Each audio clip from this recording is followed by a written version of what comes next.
And what we have also done, we do have a live feed on YouTube. We have shared a link for the YouTube feed.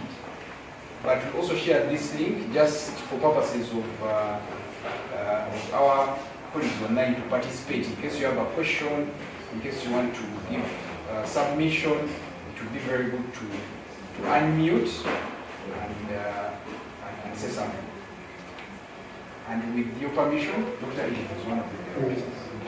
And with your permission, you are the only director right now logged in and around.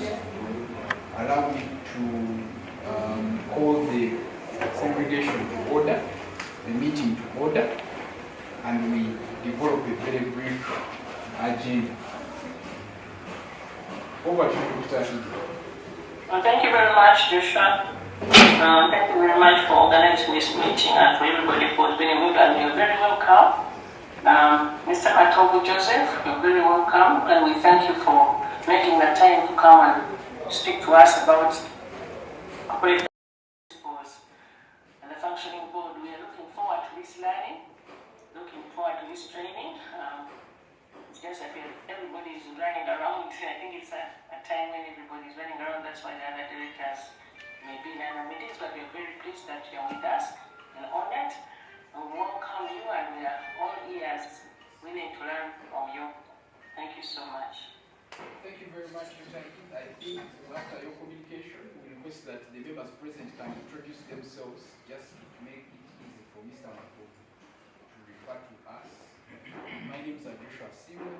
I do support a number of companies here.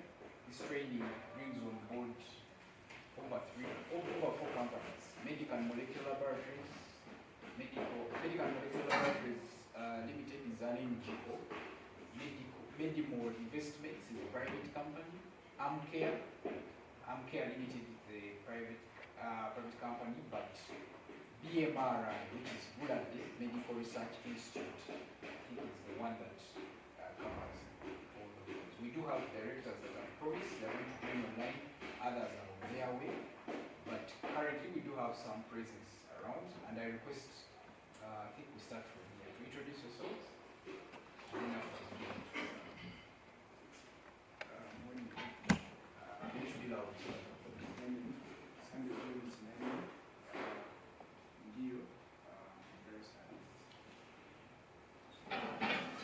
Good morning.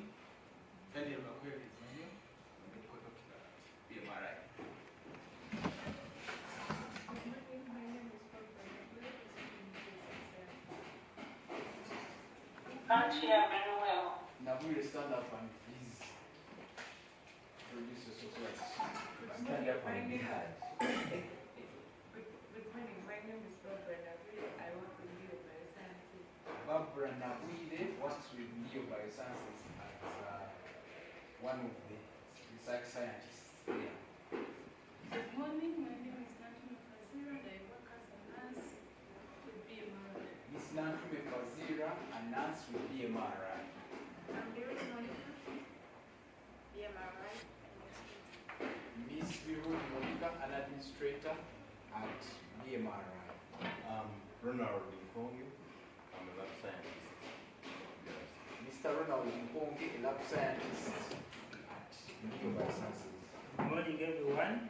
My name is Bonnie Uswata. I'm a research scientist at Leo Biosciences. Dr. Bonnie Uswata, lab scientist. Our colleagues online, apart from Dr. Edith, who has already introduced our director giving us remarks, please introduce yourself, Mr. Isaac.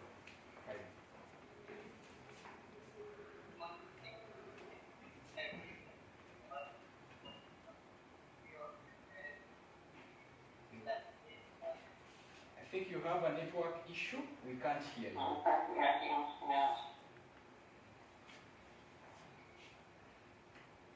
Isaac, okay. I think let's leave. Okay. I think let's first leave Isaac. Over to you. Thank you very much, Joshua. Good morning, ladies and gentlemen. Now I'm just being made aware that I'm talking to many organizations.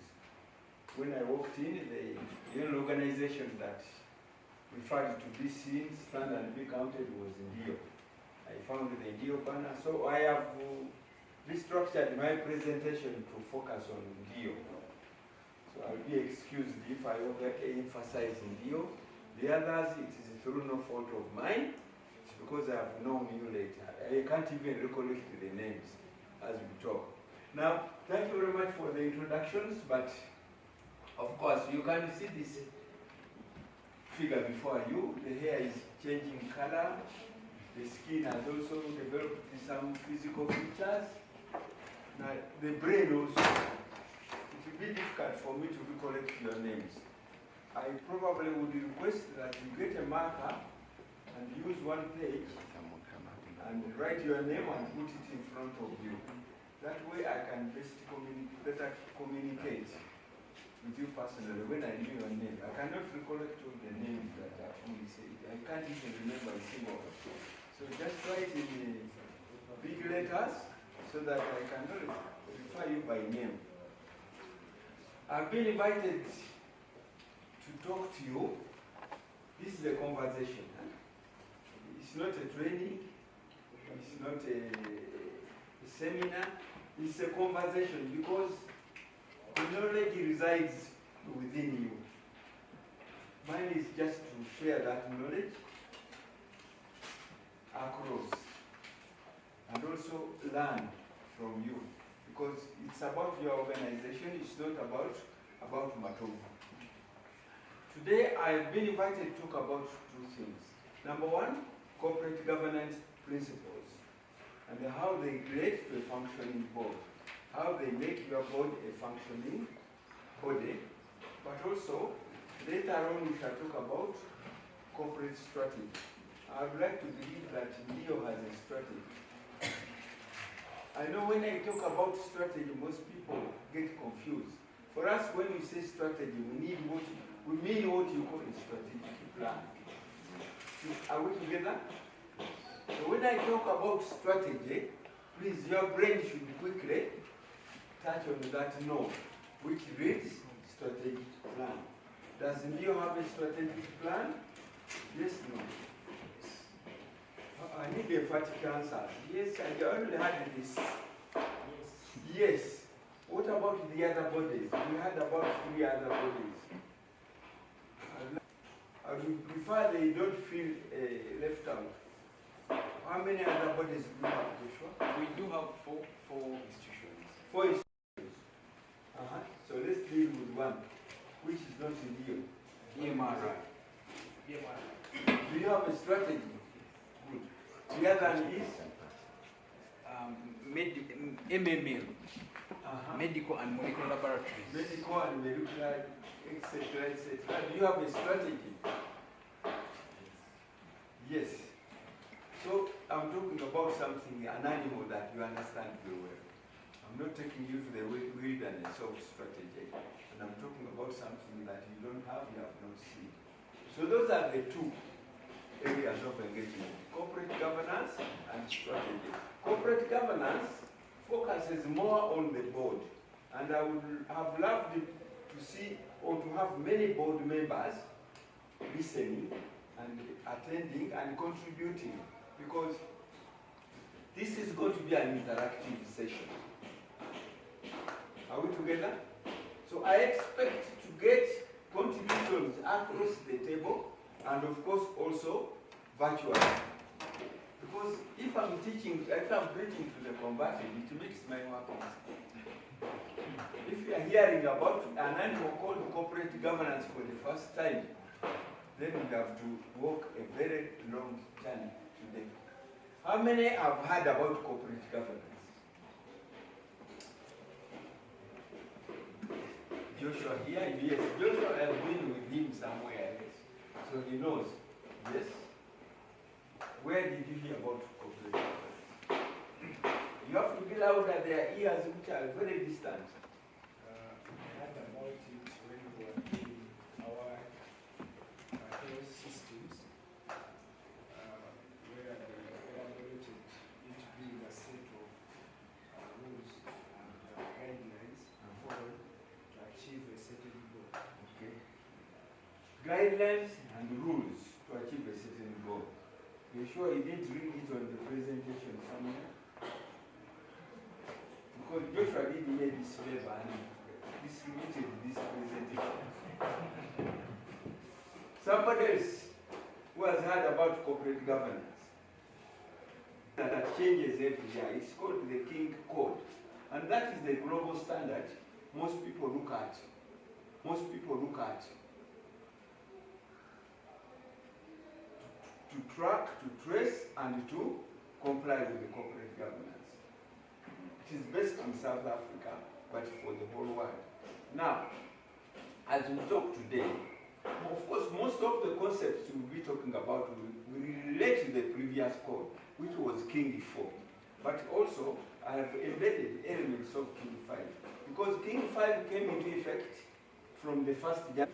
Because King 5 came into effect from the 1st January of this year.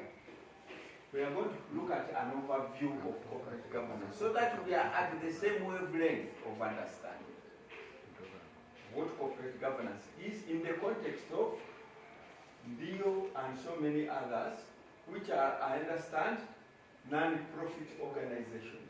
So my focus today is on non-profit. None of these organizations make profit. I need to be corrected if I'm wrong.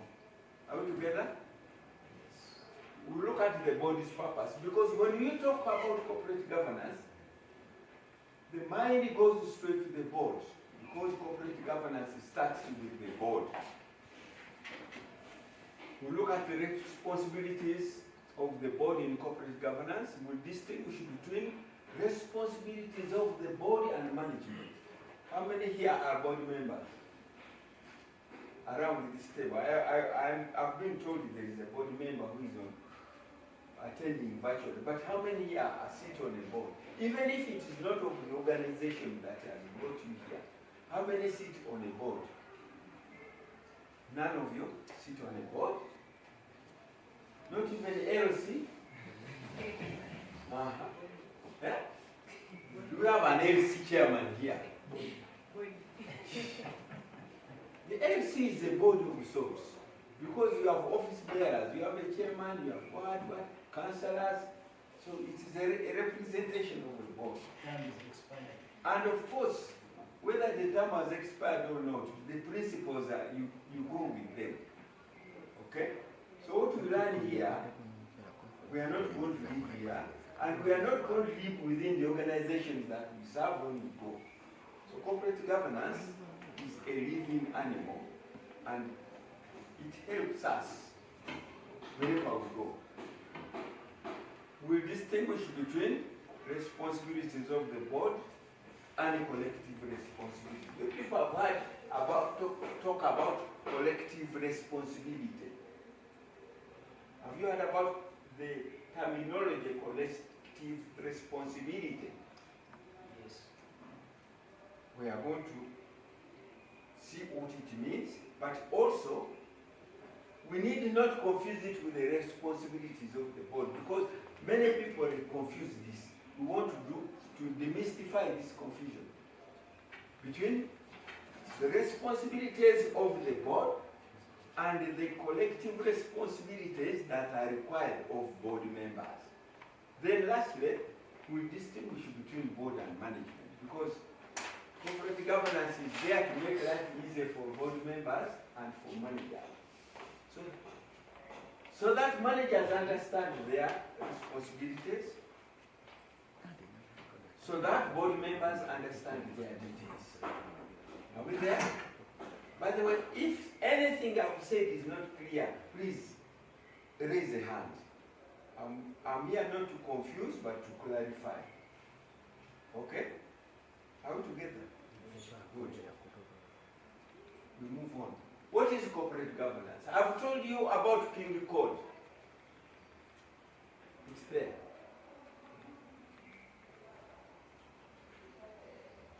You can see the green box there.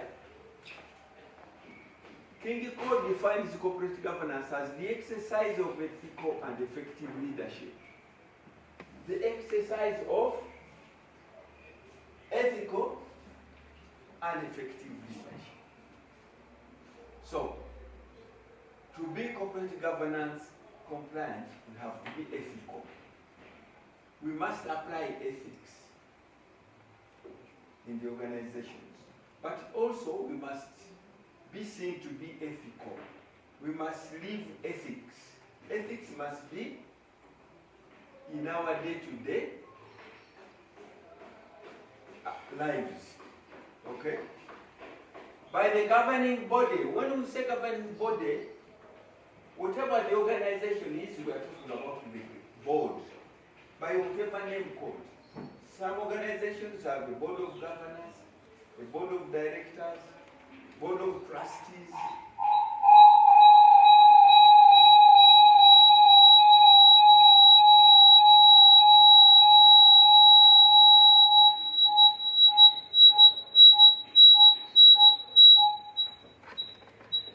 Are we done?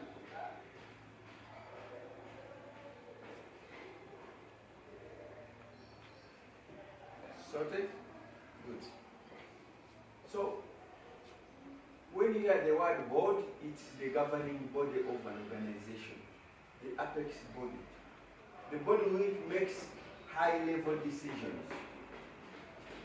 And an organization is divided between board and management. Are we together? And you need to know where you fit. Either you are a board member, director, or you are a manager. Of course, we'll see that corporate governance also has what you call, there are crossovers. You can be a manager and find yourself sitting on the board of the organization. Many organizations, statutes or establishing documents designate a leadership role for the managing director, for the CEO, executive director, and by virtue of their leadership of the management of the organization and their operations, they are required to sit on the board. In corporate governance, we refer those as executive directors. The others who have no roles to play in management are called? They are called non-executive directors. You people went to school. The opposite of executive is what? The opposite of executive is what? Non-executive. Okay? For the purposes of today, we look at the definition of King 5 Code, because that is the latest we have, and he has said the exercise of ethical and effective leadership by the governing body towards the realization of the following governance outcomes. So it's about corporate governance, 6 results. 6 what? Results. It's not just for the sake of having corporate governance. We need to have results within the economic, 1, social, 2, and the environmental context. Ethical culture, performance, value creation, conformance we mean compliance, and predate control. You don't run an organization as if it is your family business. You need to have predate control. In a family, a child can go to the fridge and take out whatever he wants, depending on the discipline you have imparted on within your family. People feel entitled. In a family, people feel entitled. These are our things. Not so the organization. Organizations are run with a control mechanism. You don't just do anything because you belong here, or because you are one of the members who own the organization. And then legitimacy. What do we mean by legitimacy? Ndio. Who are from Ndio? Ndio. Are you a legitimate entity?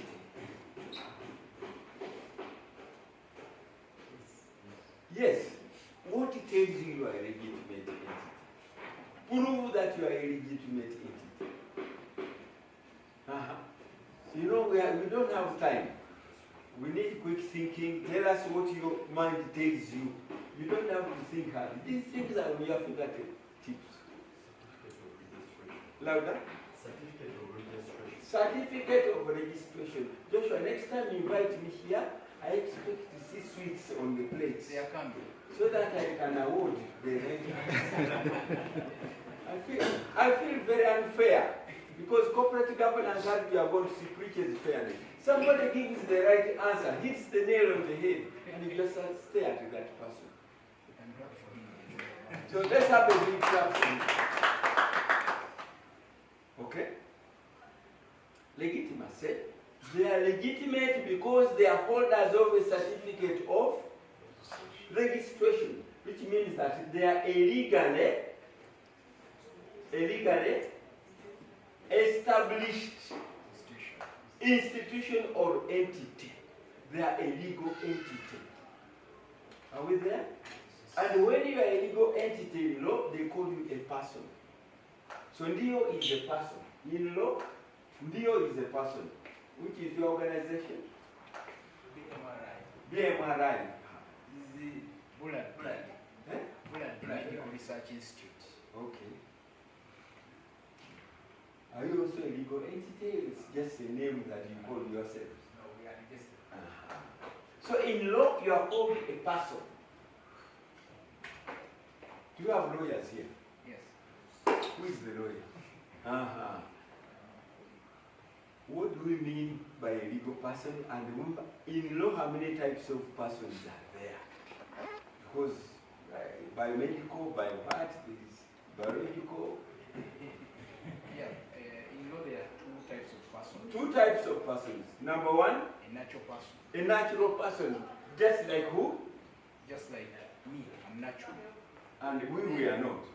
No, just like all of us. Yes, I'm just natural. like you and me. Yes, you are. Then the second one is an artificial person. Artificial person.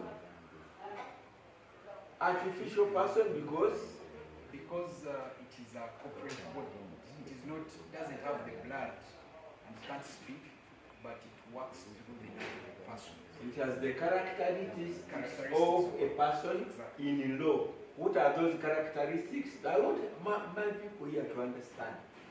You know, these lawyers, they call themselves the land people. It's only they who have land. So some of the characteristics are that it has a right to exist in its own capacity, own property in its own. It has a right to sue in its own name, the same way you can sue yourself. It has a right to And be sued also. be sued. It owns a bank account in Yes. its own name. It owns assets just like your own assets. Are you there? It can borrow And also and it can lend. These are the characteristics in law that make you a person. If you don't do those things, then law does not recognize you as a person. But law says everybody is subject to those characteristics. Therefore, by virtue of their being applicable to an organization which is legally established, you cannot sue an organization which has no existence in law. So when you are dealing with an entity, you better know that it is legitimate. That's where we talk about legitimacy. So legitimacy is vital in corporate governance. Somebody talked about the system of rules. It's there. Therefore, it is the system of rules, practices, and processes for directing the organization. That's why we call it the board of who? Board of directors. They are the ones that are responsible, entrusted with directing the organization. For what purpose? Are you following? To deliver results.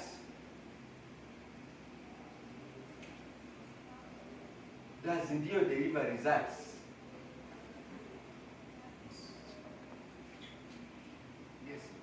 prove that it does. You see, I say it is undone, they say it is. An emphatic yes, but we want to see the proof. Behind me there is Louder? behind me there's a product you have delivered to the market. Yeah, I'm seeing market gain, but that doesn't tell me that it's a result. It's a product on market. Huh? It's a product on market. It's a product you market. On the market. Product on the market. A product on the market is not a result. What do you do with the product on the market? Having a product on, you go and visit the shops in Kampala. Ask them how long the products have been on the shelf. Some will tell you it has been here for 3 years. Now that product has not delivered result. It has not contributed to the value of the organization. It is sitting there. And of course, they have done us a favor and they required every product on the shelf to have a shelf life. So that you don't force us to consume products which are dangerous to us because they have overstayed on the shelf. So having a product is not a performance.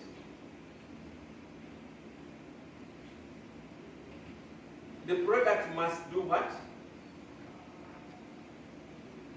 Must be used. Must be used. And when it is used by customer, They get results. what does the company get?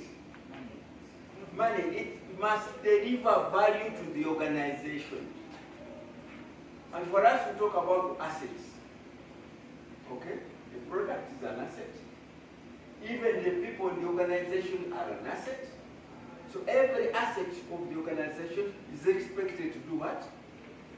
To deliver value, and the organization is required to be able to express that value in metrics. You know what I mean by metrics? I don't want to use bombastic language. Figures. In figures. So give us the figures of your product. It is at your back. Wherever you go with it. Nobody is consuming it. They are just looking at it. And I need to have a mobile phone. And I need to be standing behind you. Yeah? And I capture that QR code. Then I say, oh, it's about this. Then I put the phone back in my pocket.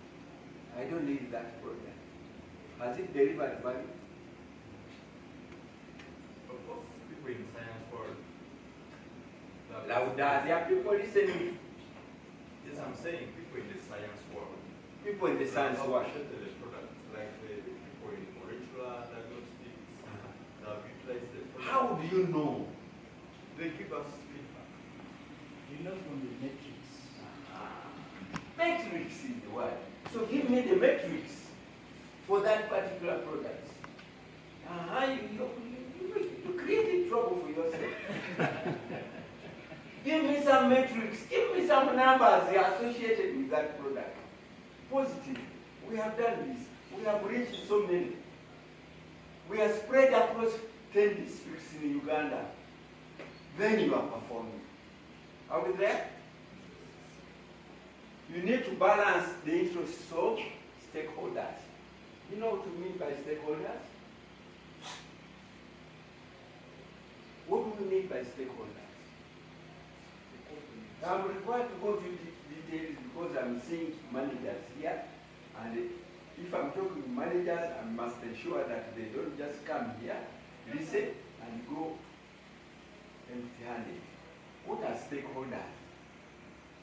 We are saying we need to balance the interests of many stakeholders, which means that any of the organizations has more than one stakeholder.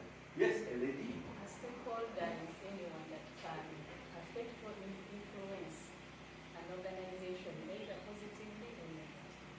Can influence. An organization or affect an organization. Okay, that's a correct one. But walk an extra mile. For example, One aspect is the person can affect But there is also every coin has two sides. Yeah. Can also be affected by that. Can also be affected. A big clap. When you clap on you, means they are counterfeit.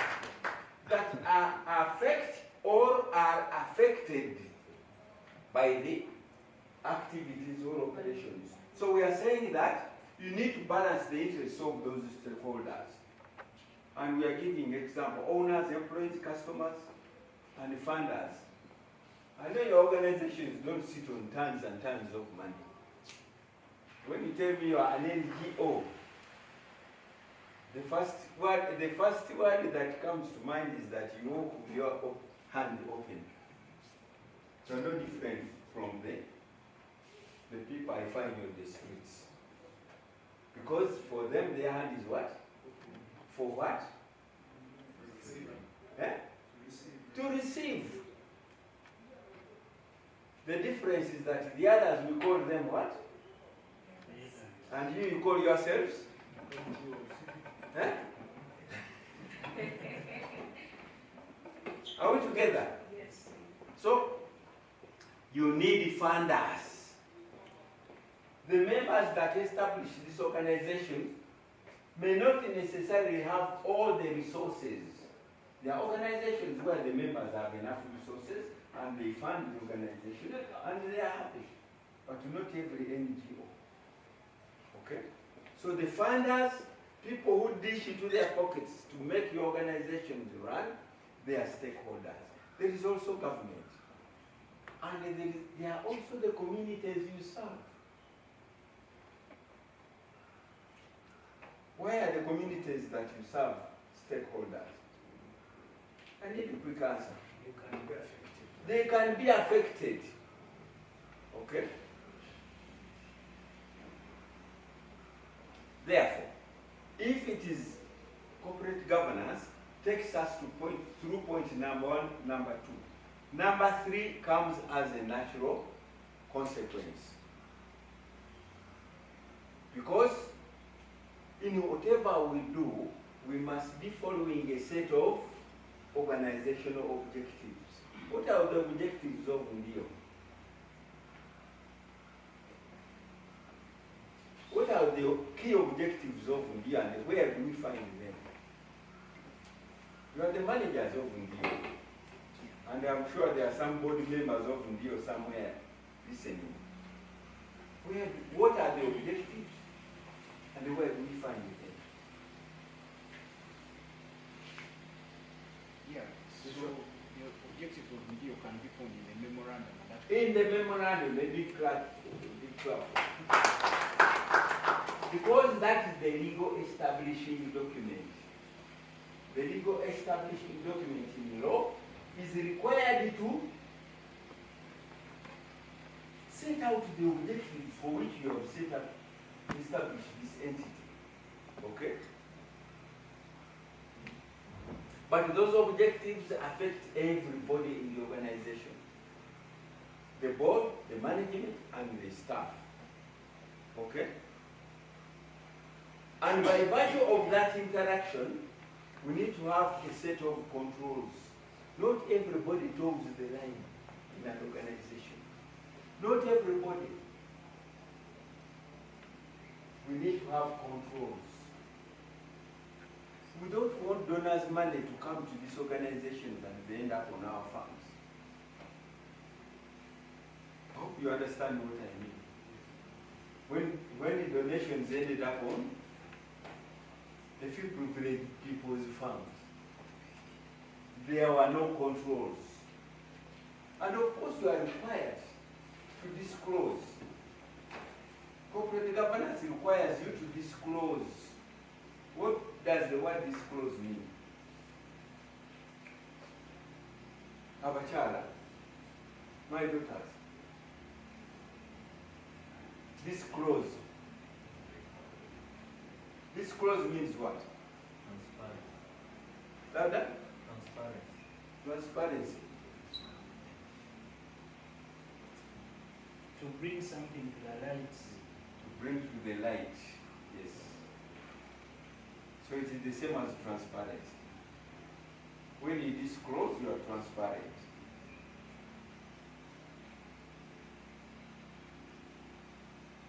members. Are you with me? Yes. But when you are transparent, you don't necessarily disclose. I think it's making known of something to someone or to people. Like, I'll give an example. Yes. If I'm in a company and we have made a loss, Yes. and I communicate that to, for example, I'm a manager, I communicate that to the director. I have disclosed, by that communication I'm disclosing Yes. what transpired Yes. to someone or to the stakeholders. Yes. Transparency and disclosure are different. Do you see this coffee cup of mine? Do you know what is inside there? You don't. Do you see what is inside there? There is no transparency, there is no disclosure. But if this were a glass,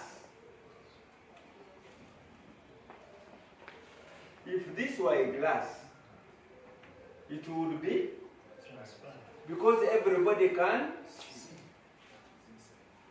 But seeing does not necessarily tell you what it is. It may be a fluid of a particular color, but many fluids have same colors. So disclosure involves me telling you exactly what it is. Are we there? So in a corporate environment, there are certain things you are required to ensure that everybody can see, everybody can access. But that does not deny your organization of the right to secrecy, to confidentiality. Are we together? Therefore, disclosure refers to those elements that you are required either by law or by the bylaws of the organization, all the communities within environment within which the organization operates, you are required to disclose, to tell. One area of disclosure is that every year an organization publishes its financial statements. Does everybody see the financial statements of your organizations of deal? Does everybody? Is it out there for all Ugandans to see? No. But it was not meant, you cannot produce financial statements to keep in your, there are certain categories of persons that are entitled to know. So disclosure is about disclosing to those communities, to those areas where it is mandatory for them to know the results of your performance. Are we together? So please don't confuse disclosure and yes. They all have a role to play in corporate governance. Now, to understand corporate governance, we have talked about stakeholder and funding partners.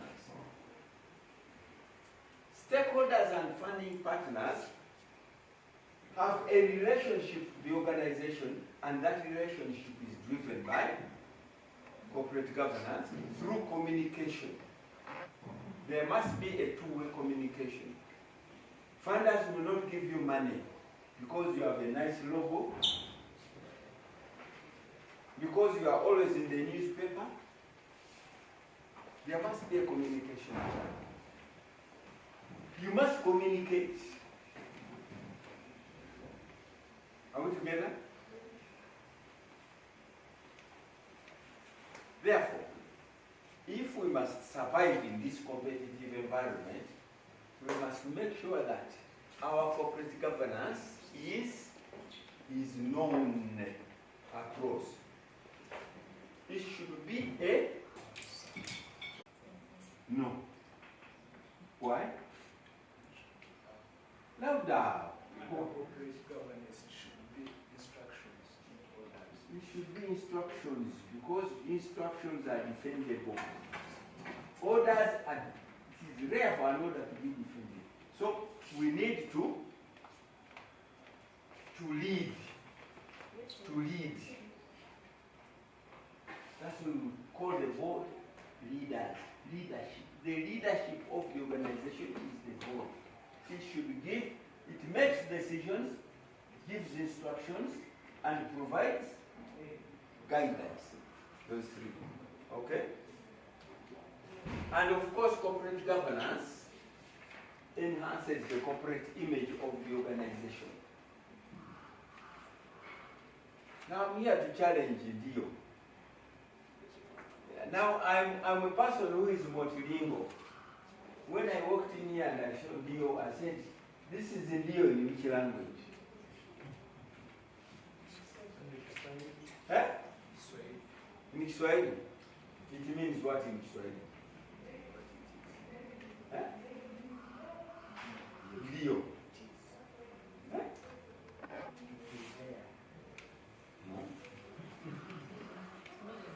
It means yes. Ndio in Swahili means yes. And in Lusoka? Eh? I'm there. Do you see now the confusion? And in Ndio, in Nyankore, everybody must strive to see that the essence of Ndio is understood across the board. Is there any one of you that doesn't know Microsoft? Is there any one of you that doesn't know Microsoft? No. Why? Why?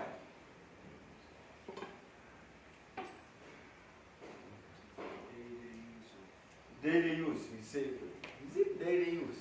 Maybe. It has created a public image. It has done what? Created a public image. So your organization must create a public image. I don't have to understand whether Dio is in Swahili or Lusoga, but the moment I see it, I have heard about its activities, I've heard about its benefits, I've heard about its contribution to society. And that is what matters. It's not just the name. It is what is behind that name, the public image that that name creates. Corporate governance does that for you. Are we together? Corporate governance helps you to avert losses. How do you avert losses through corporate governance?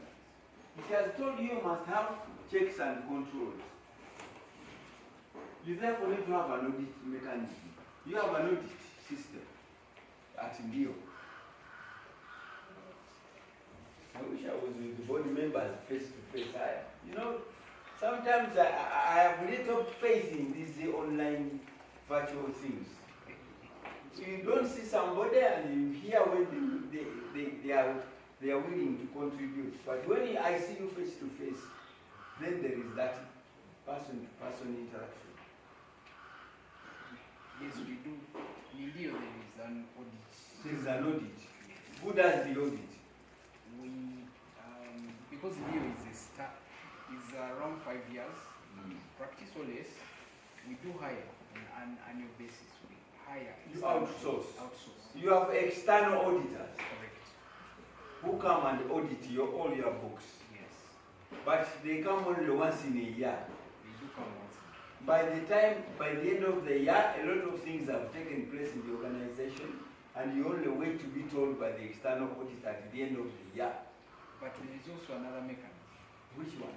Where every... No, tell me the real one, not the one that you have heard about. The one that is at Ndio.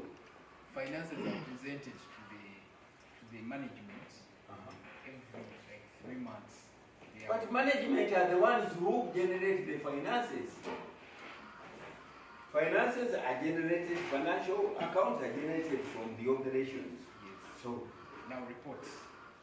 financial reports Uh-huh. are presented, for example, within 3 months To who? to the MD.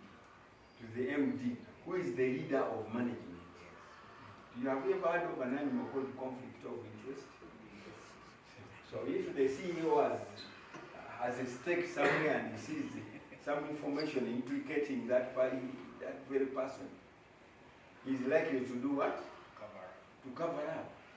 So we need a neutral system, a neutral mechanism, and we call it internal audit. The other ones that you call every year are called external auditors. That is the external audit function. You need to have an internal audit function for your corporate governance to prevent loss. You can also outsource internal audit, but internal audit is at work more regularly than external audit, which comes once a year. It enables you to deal with threats, with the dangers to the integrity of the organization, to the integrity of your accounts, to the integrity of your compliance. Are we together? So when we talk about audit, it is not just about financial audit. Audit has spread and it covers risk, it covers compliance, okay? It covers systems of checks and balances within organization, conduct of the person, fraud, all those are auditable, not just the accounts. Are we there? So you need an internal mechanism of checks and balances. And the internal audit reports directly to the board, not to the CEO. They can inform the CEO, but they don't report to the CEO. Internal audit reports to through? No. No. Do you have committees? Oh, through the committee. Do you have committees at your board? Yes. Is there a committee responsible for audit? Audit committee. It is not outright. Uh-huh.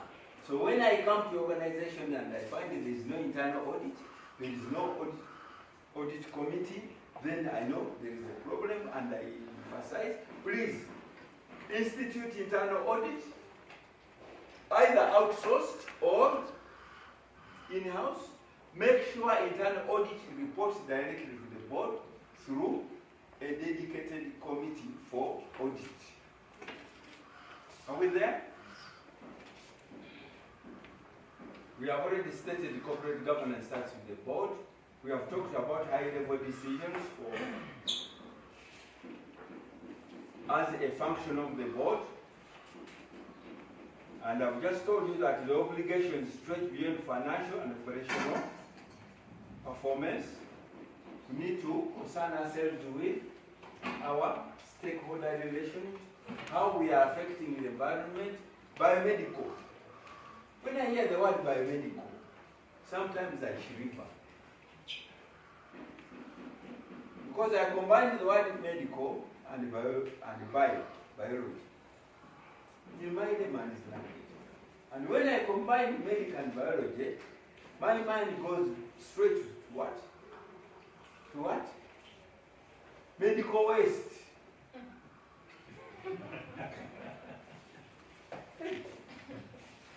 Every lay person like me, when you talk about biomedical, the first understanding is medical waste. Those are the people that generate medical waste. Have you heard about the story of a hospital somewhere? Well, you know, I don't want to pinpoint. It was very good at curing people. But all the medical waste passed through the slum and affected the communities down there. Yeah, they are busy making money, doing something noble. The consequences of that nobility were negative to society. high-level decisions. Something is wrong with the board of that organization because it did not see beyond financial performance and technical performance. For them, financial performance, bringing in the money for it is a private hospital, it makes money. Treating people and also making sure the people we treat are cured, for us is the measure of our performance. Whatever happens to our waste, and some will tell you, let the government take care of that. No.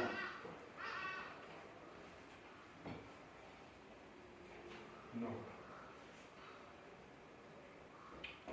There is a saying that polluter does what? Eh? Pays. No, polluter doesn't pay. Polluter does what? There is that expression. You have not heard of it. The polluter repairs.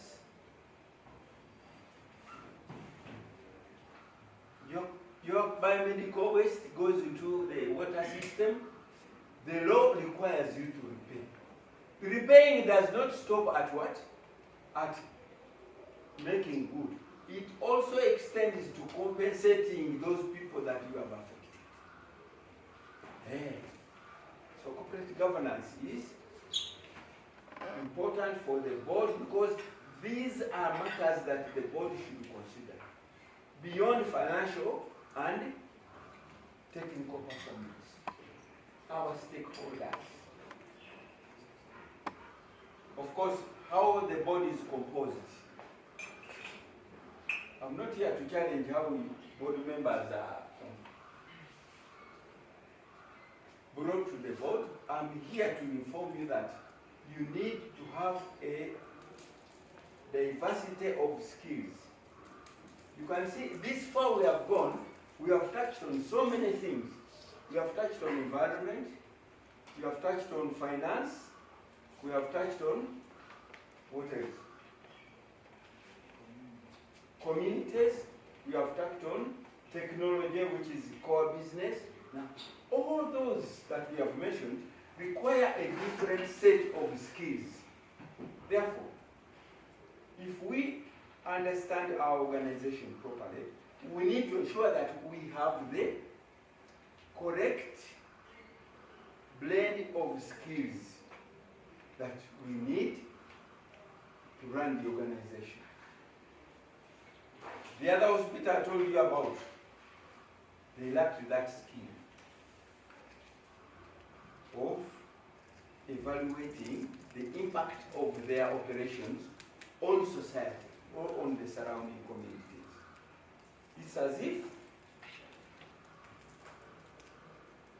if they had a green card to go and damage, endanger the lives of the poor people.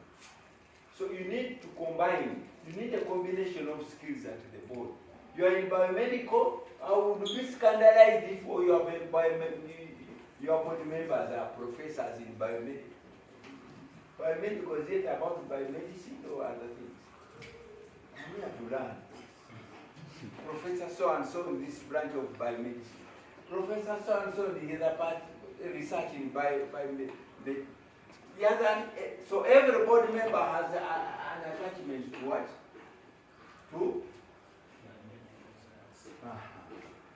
That is the wrong board because it is going to go astray. The focus is on the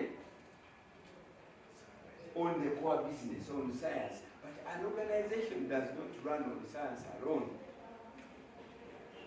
You need financial expertise on the board. You need environmental expertise. You need legal expertise on the board. You need to balance the board. Are we together? Yes. If are there board members here? Yeah, there is one online. Online. I hope that board member is listening, is going to go and assess.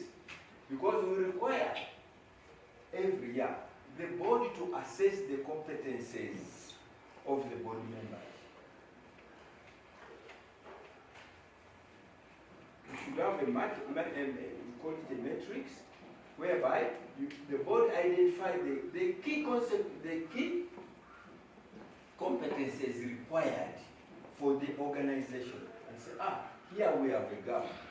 So when you are filling a board post, you look for the person who has those specific competencies, so that the board is constantly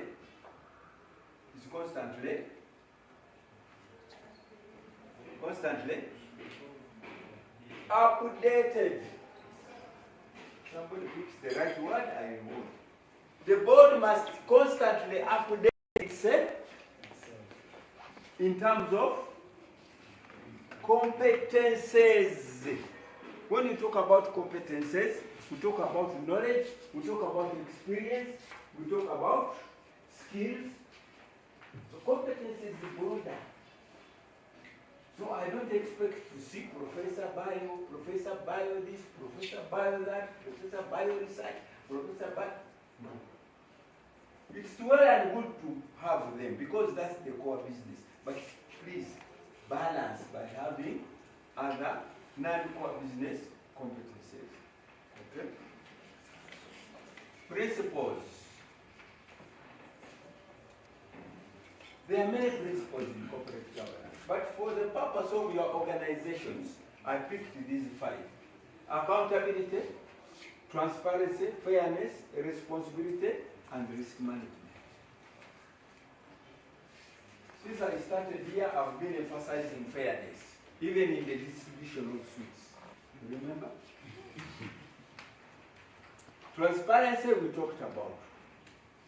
Accountability, we touched on. Responsibility and risk management. Risk management is a very recent addition because many organizations get carried away and they don't focus on risk and they fall into the risk trap. Fairness, treat owners, treat stakeholders fairly. Now there is this debate between equality and equity. You people went to school, didn't you? Yes. How many of you went to college? How many of you went to college? None of you. So where are you shy? Me, I expected to see a forest of hands because my friend tells me I've been to college. How many have been to schools?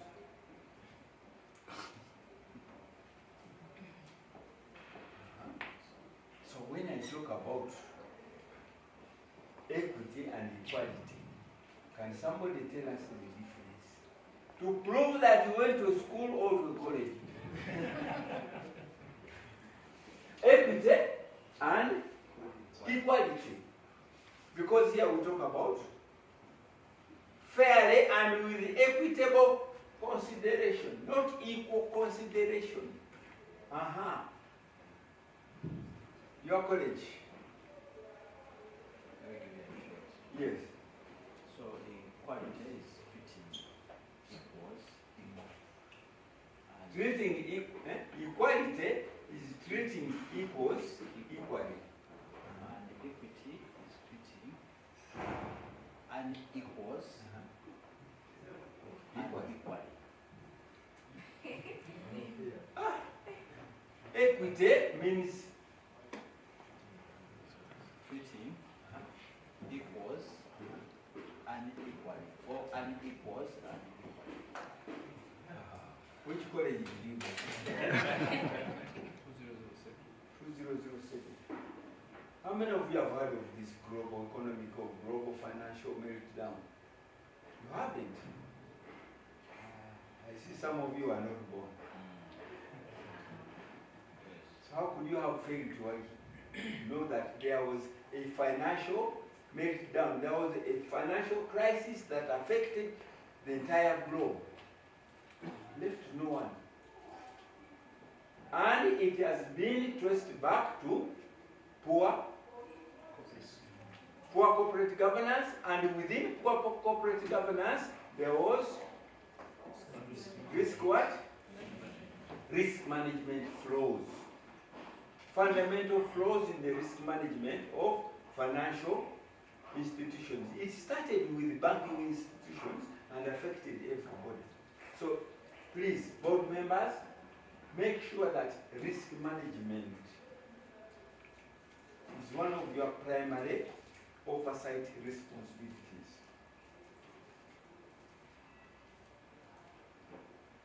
Responsibility is another principle.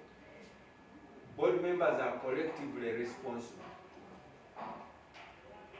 but you are also individually. There you are collectively responsible for oversight, and here you are individually and collectively responsible for the results. Up here it is oversight. That is where we put risk. That is where we put audit. But here, we are being told that you are individually and collectively responsible for the results of your and decisions. The board has no activity. There is board activity. Yes, actions is if you steal. If you're a board member and you steal, that is an action. If you decide and your decision causes financial loss to the organization, you are held to account. Are we there? So as board members, you are dually responsible, collectively and individually. Individual responsibility is termed as fiduciary duties. Have you ever heard of the word fiduciary duties? Board members. Board members. Have you ever heard of the word fiduciary duties? You see, you are lucky you have come today because you never know where you might be next week. Because you know they say ignorance is no. Joshua, ignorance is no. You have a board member who has never heard of the word fiduciary duties. And you have a lawyer in this organization who has not taken trouble because in law, one of the principles is the fiduciary principle that lawyers are taught. I never went to law school. But I'm here to teach you those things. Fiduciary. Who is a fiduciary? Joshua, you boasted that you are a learned person. You are the only learned person here. Tell us what fiduciary means in law. Yeah, fiduciary is, it talks about the ethical behavior. For example, a board member to handle company assets, or for example, money in an ethical way. Or if you're given I'm going to give an example. If you're given, for example, a company, maybe company money, when you sit together in a board and you are going to make a budget, you are approving a budget, you should ethically approve that budget in the interest of that organization, as opposed to acting unethically. That's how I can say it. You're expected to have some minimum ethics in you to ensure that you act in the goodness of the company as opposed to yourself. You act with the due diligence. So the principle is one of due diligence. You act loyally. You don't serve your own personal interests. Okay? And you have to be obedient to the mission of the organization in exercising your responsibilities as a board member. Outside the board, you can do whatever you want. The danger is that even your behavior outside the company sometimes affects the image of the organization. Therefore, it is high level. So in law, board members are fiduciaries. A fiduciary is a person who is entrusted with the full powers of decision making over the management of the assets of another party. another person, another entity. Full powers of decision making without recourse to the owner of the asset. And that is what the body does. When the board makes decisions, they don't first check with the owners because they are fiduciaries. Are we together? The fiduciary principle empowers you with the full authority to make a decision over the management of the assets of the organization, which makes you a very powerful person. Are we together? Or a very powerful body. But the law, to prevent abuse of those powers, puts restrictions. And those restrictions in law, we call them liability. Now you know. Be careful with the decisions you make because they carry individual liability. Liability is never collective. In the court of law, it is you face to face with the judge. And the judge can decide to take you to the Waterfront University of Uganda. Are you aware of that? Are you aware of directors who are serving degree courses at the Waterfront University of Uganda, even as we stand now? You are aware of them. You can give me examples. Those who have been there, some have graduated actually. Others are still there. Jumbo. Because they did what? They breached the fiduciary responsibility, fiduciary duty as a director. Jama was on the board by virtue of his being a what? A managing director of National Social Security Fund. I can give you examples. Okay? Yes? Our breakfast seems to be ready. Yeah, I just need a signal. So I've been told breakfast at We'll break until 11 maybe. okay. Or straight. Straight. But next, You can finish your point. when we come back, no, we have finished responsibility and risk management. Now we have covered the principles. A scenario of context. Louder. If I'm a board member and board members are collectively responsible for the oversight, and maybe we are deciding of a budget, we are saving. Yes. The 4 win over the 3, Yes. and the decision that was made by the 4 goes the other way around. Yes. Against what you. Yes. Yes. And it is still fiducious and responsible for Yes. such outcome. There is that principle, they call it collective responsibility. Collective responsibility for the decision made, as long as it was legally made, because you might say decisions of the board are made by majority of votes. Okay? It can be consensus, but in the absence of consensus, there must be a vote. Now, if the vote goes against you, you are collectively responsible for that decision. But I'm glad you brought that and you understood it without knowing why. I'll explain why.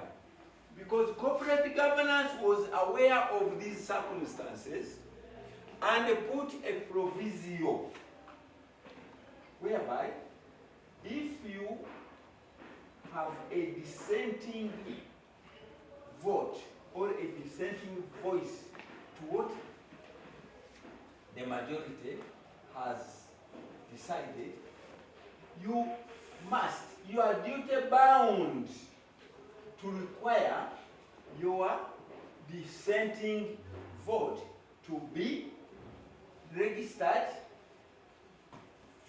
in the minutes of that board meeting. It is not enough to just register the dissension. you must also provide the reasons to justify your dissent. Dissent. Are we together? So let the decision be taken. You are not going to go to the press and tell all the Ugandans that you were against that decision. No. That goes against the principle of confidentiality. You have signed an oath. It is unethical. So to protect you, always require, because if things go to the court, the judge will recall the minutes. Or you can require the minutes of that particular meeting to be produced in court. Your Honor, I did not. I was collectively bound under the principle of collective responsibility. But the minutes have recorded my disassociation with that decision. Are we there?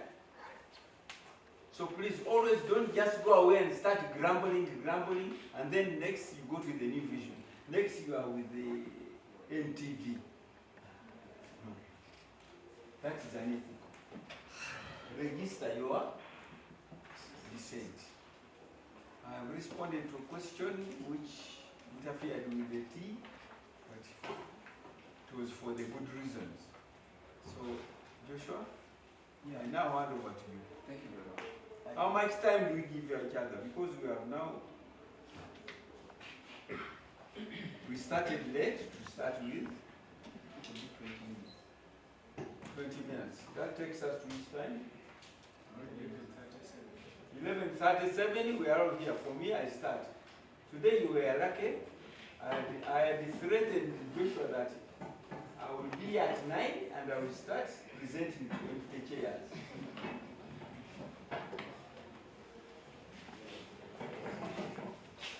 So, members, Colleagues, the tea is here. this is tea time, not internet time. No, you can do internet after tea. And don't remain seated. Break time is also meant to allow blood flow. Ladies there, please. Can you get up? We need blood flow. We don't want to see people collapsing in their chairs in the second session.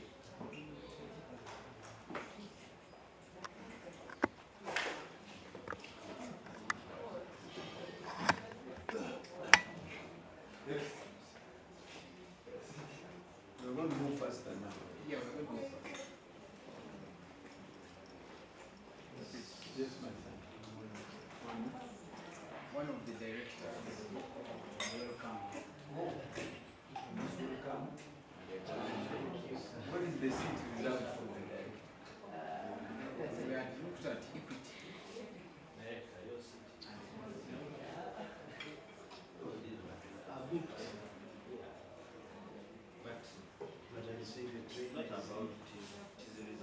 Me, I'm mobile.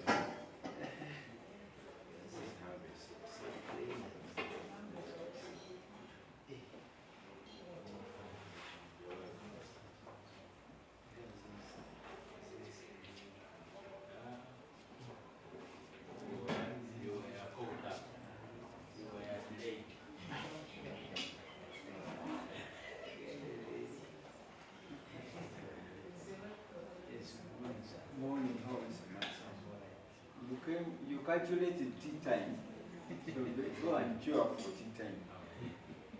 Thank you.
provide for coffee.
You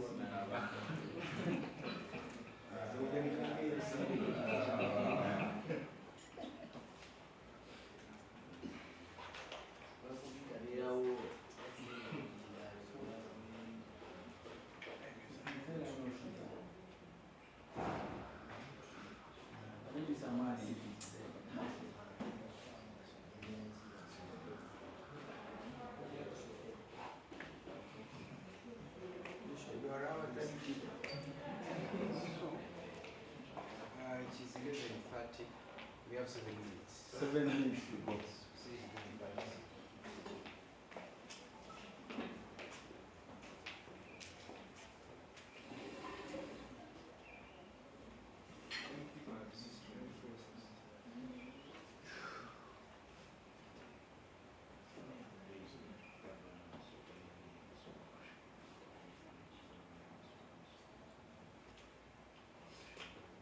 In case of any questions, we can write them down so that at the end we can ask them. But Mr. Lato already is a gentleman who says he wants to subscribe your classes.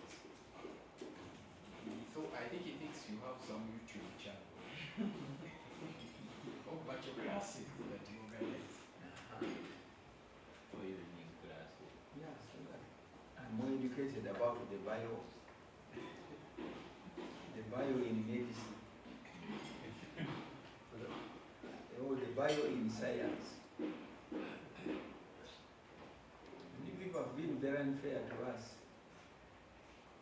Because they say the scientists are only those who have studied biology, physics, chemistry, and engineering. And ICT falls under engineering. But the law, if you read the law, what the law calls science, it includes social studies, it includes what else? Economic studies, it includes what was the other? There are about 4, except the history and the literature. And I think law is not a science also. Under the law, you read the what? National Council for Science and Technology Act. I used it to defend some employees in one organization. They were increasing the salaries of all the scientists and leaving the others. But you economists are scientists. They say to prove it. So they open the law, open the act.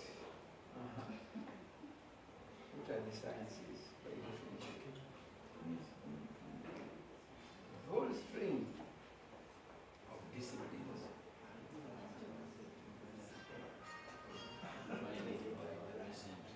Yeah? Pardon?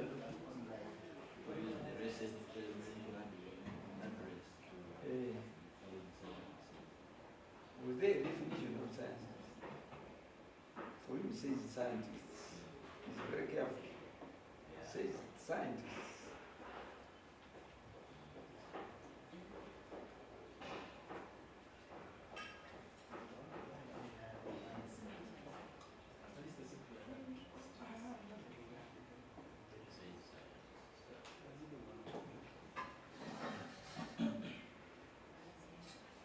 Okay. 3 minutes to go. Can somebody, who is the chief whip?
what happened?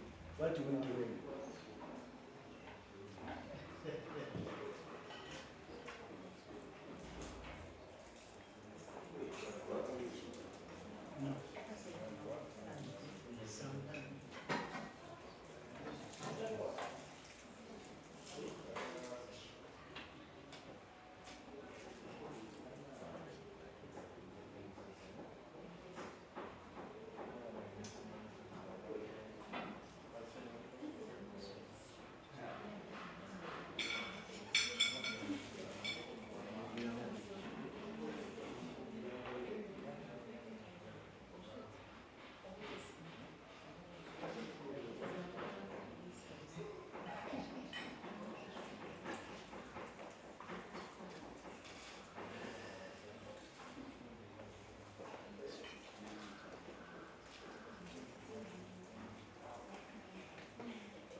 It is time we can resume. Yes, we can resume, and the MD and the chair of the board at the same time is also will be here.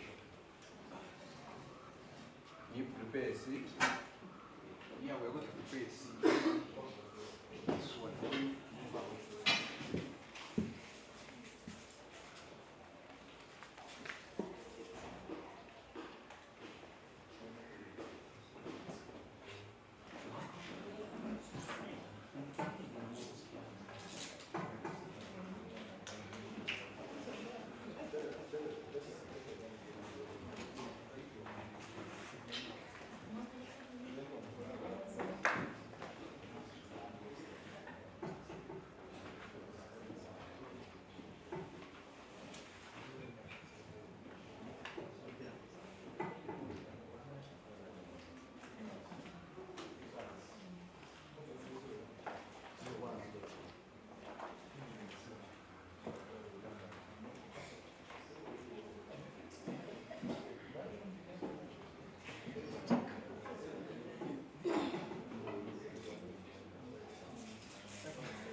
Utandise.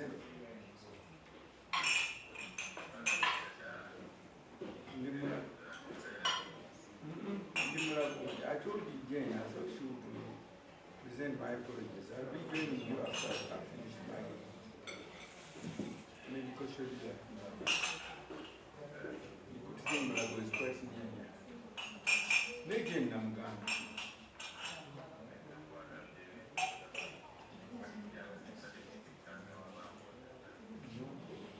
I informed Jen to present my apologies that I will come after the finish.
Where are the others? I think this is this. The others will be doing us. We can't proceed. Actually, what has happened is remember who I started here? Just shifted that side. They wanted to be near you. Oh. So that makes sense. That man, be careful with him. Is near our switch. Our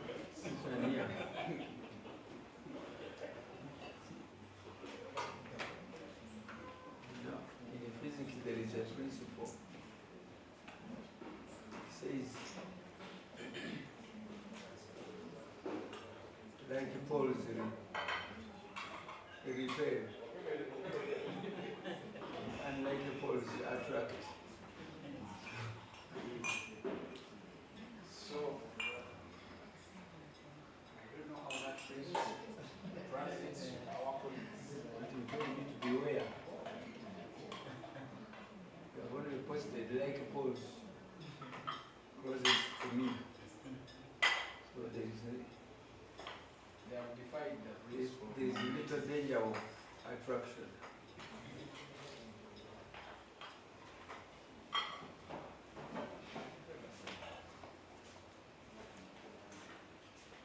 Was it by design or by default? Actually, it's really because you don't know why our colleagues this side, and the other ones are there. I don't know. I'm scared. Like the poles are supposed to be big. Physics is changing these days.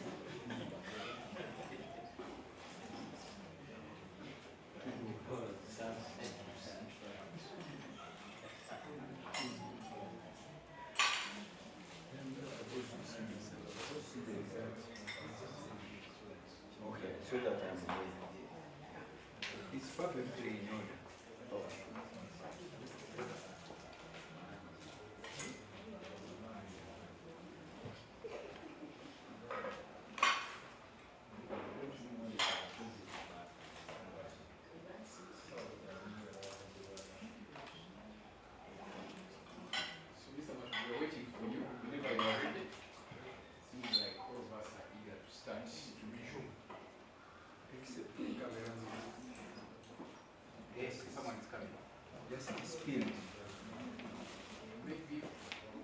C'est ça, bien.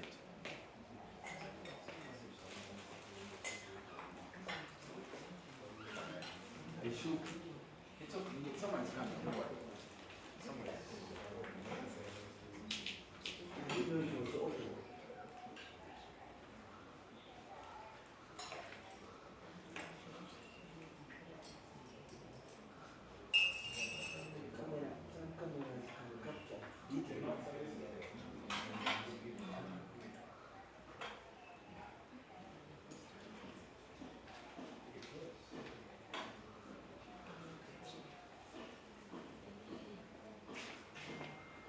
Are we ready to go?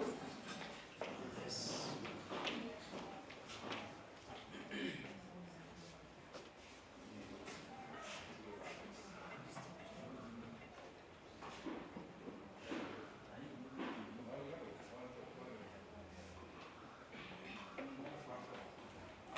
You're welcome. I think now we're energized and we are going to move very, very much faster. Okay? I'll request you don't follow these papers, but you follow the screen. Because the information there is more important. And sometimes I change. Then as I start here, I did a lot of changes. So you'll be given another better one, and a reiterated version. This was for you to go through before, not to use it today. Okay? So that they don't mislead you. So we have understood what corporate governance is. Now let's focus on who does what in corporate governance. The key actors. We are focusing on 4. The board, management, the owners, and the board audit committee, which you don't have. The emphasis here is that you should have the board audit committee. Even if you don't have internal audit, there should be a board audit committee. Because internal audit can be outsourced. The way you outsource external audit. Okay? Then the boss report to the audit committee. Now, the key players, the board, of course, everything centers around the board because the board is the topmost authority in corporate governance. Okay? The owners in corporate governance are stakeholders. But the top decision-making authority is the board. But when you look at another structure, which we call the corporate organizational structure, then the owners go up there. But for corporate governance, we put them below because they are stakeholders. Sometimes they are affected by the decisions of the board. And the only opportunity they have to challenge is at the annual general meeting. They have to be patient, unless there are exceptional circumstances. So the board is central because it's the key decision-making authority. They appoint the CEO. They appoint the senior managers. I've seen organizations where the CEO has the prerogative to hire and fire senior managers. Now, when you come face with that situation, then you know there are corporate governance issues here, and the board is sleeping. Okay? They make high-level oversight. Why? Oversight. And somebody tell us there are 2 responsibility areas. There's what we call oversight and operational monitoring of operations. Senior managers monitor the operations, day-to-day operations. The board oversight over the entire organization, but they also monitor the senior managers because they hire them. Are we there? Yes. They don't monitor the operations of the organizations. They monitor who? Because they hire them. Then the senior managers under the CEO monitor the operations because they are there to perform the day-to-day activities. Is that clear? Then we have management appointed by the board, C and senior management. We have just seen they handle day-to-day operations. They also develop and implement the strategy. People told me that we have a strategy. Am I walking away from your camera?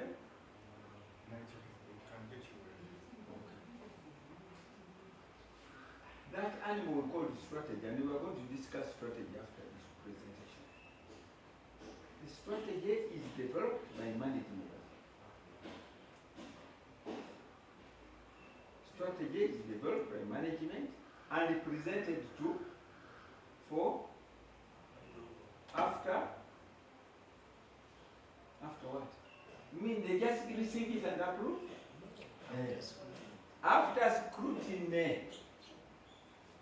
Where did you pick that vocabulary? When you receive this information from management, whether strategy or any other aspect, scrutinize it, debate. We say for simple, those who follow simple English, after due consideration. Okay? Then the owners, the people who set up the organization, the people who have registered their names against the organization, they play key corporate governance roles. They appoint the board members. That's their key role. They appoint the fiduciaries. They entrust the fiduciaries with full authority over the decisions of the organization. Then the board audit committee. We have not covered all the other committees because the other committees are not oversight committees. They are operational monitoring committees. The board audit committee is an oversight. And we have said the board plays an oversight role.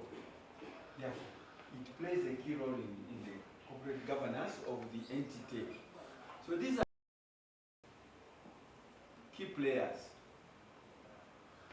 The board in corporate governance has three primary roles. There are three primary roles for the board in corporate governance. Okay? Yes. I would like to seek clarification why the owners who appoint the board members, it looks like the board members are not answering.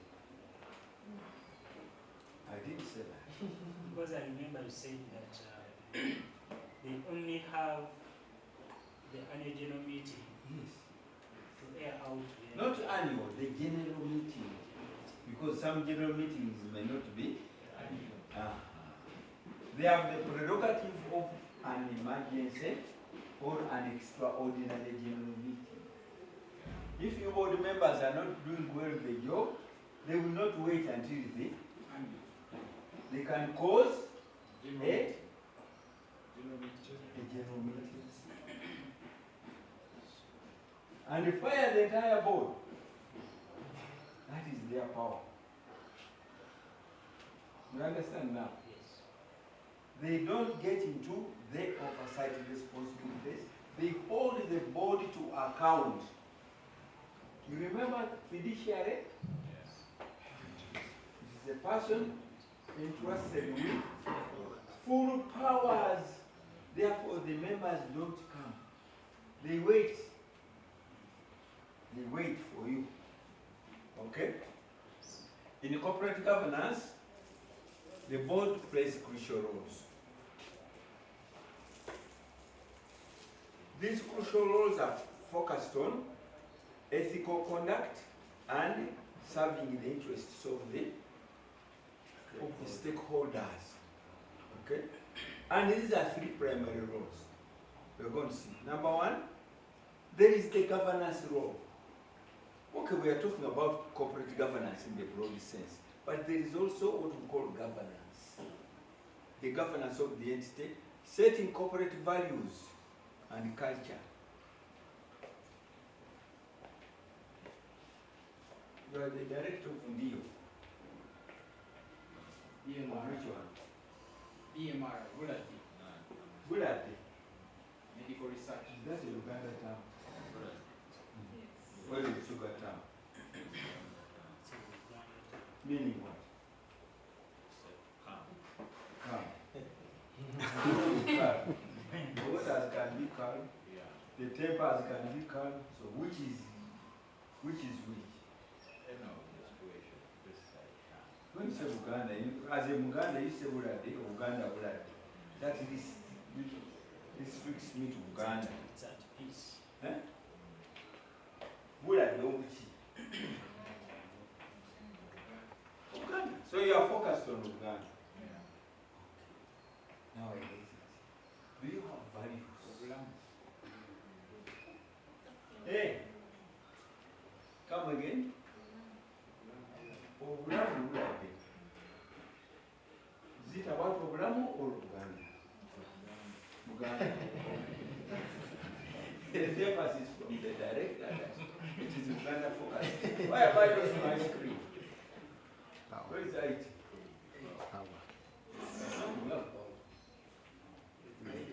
Values. Does the bullet have values? Where is Ndio? Behind you. Director from Ndio. There's no director from India, but senior managers. Where is the director? Do you have values at Ndio? Because now Ndio was the major. The director. He has denied. The director of Bulati. No, I want Ndio. You don't have a director. You don't have a director here. Okay. But you are the CEO. Are you the CEO? The CEO is the senior. Okay. Who is the most senior member of Ndio? Council. Do you have values? Yes, we have values. At least you have two organizations that have values. What do they mean by values? Value can mean a lot of things. But in corporate governance, setting values doesn't values of what? Not with the sales, not with the money. Which values are we talking about? Because if we say we want to generate 500 million in grants, that is a value. But these are not the values you talk about here. Which values are we talking about? More in labor and quality. Huh? Lean too much of quality. Some people want to listen. The voice must reach here. If it has not reached me, it has not reached you. So the core values here, we are talking about values that you have in order to achieve your main objective. How you behave in order to get what you say you have. Values only about behavior. No, not only. Yes. So how you behave and how you act. How you operate. How you behave and how you. So when we have values, we have two sets of values. Whenever you have set values as a board, look for two sets of values. Set number one, behavior. Values that drive the behavior of everybody in the organization. Set number two, operational drive. Operations driving value. Values that drive operations. Are we there? They are set by the board. Once you have set, then you can define the culture, you can set the policies, you can approve set the direction of the organization. Because now you have provided the foundation for the organization to operate and succeed. Are we there? Can you have an example of values from Dio? Dia has gone. He has listened to the questions. From my transparency in your organization. Another value? Accountability. Transparency, accountability. Those are two. Integrity, those are three. Let's have the first one. Responsibility.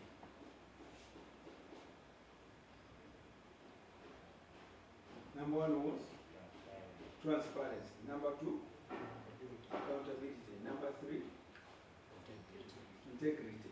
Number four, which of those are behavioral and which are operational drivers?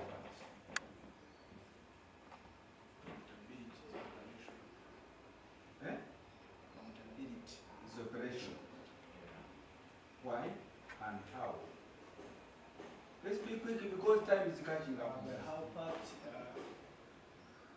why part is for the benefit of the progress of the organization. The operations are driving towards to achieve that benefit for the organization.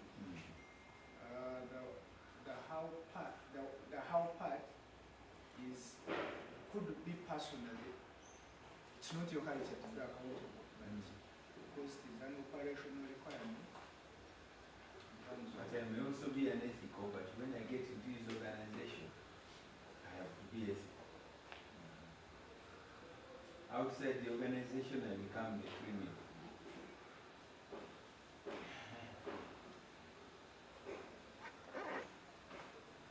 Operational because it requires you to render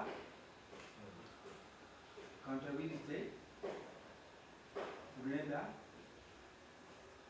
accounts, to explain, okay, to give account of what you have done. But transparency,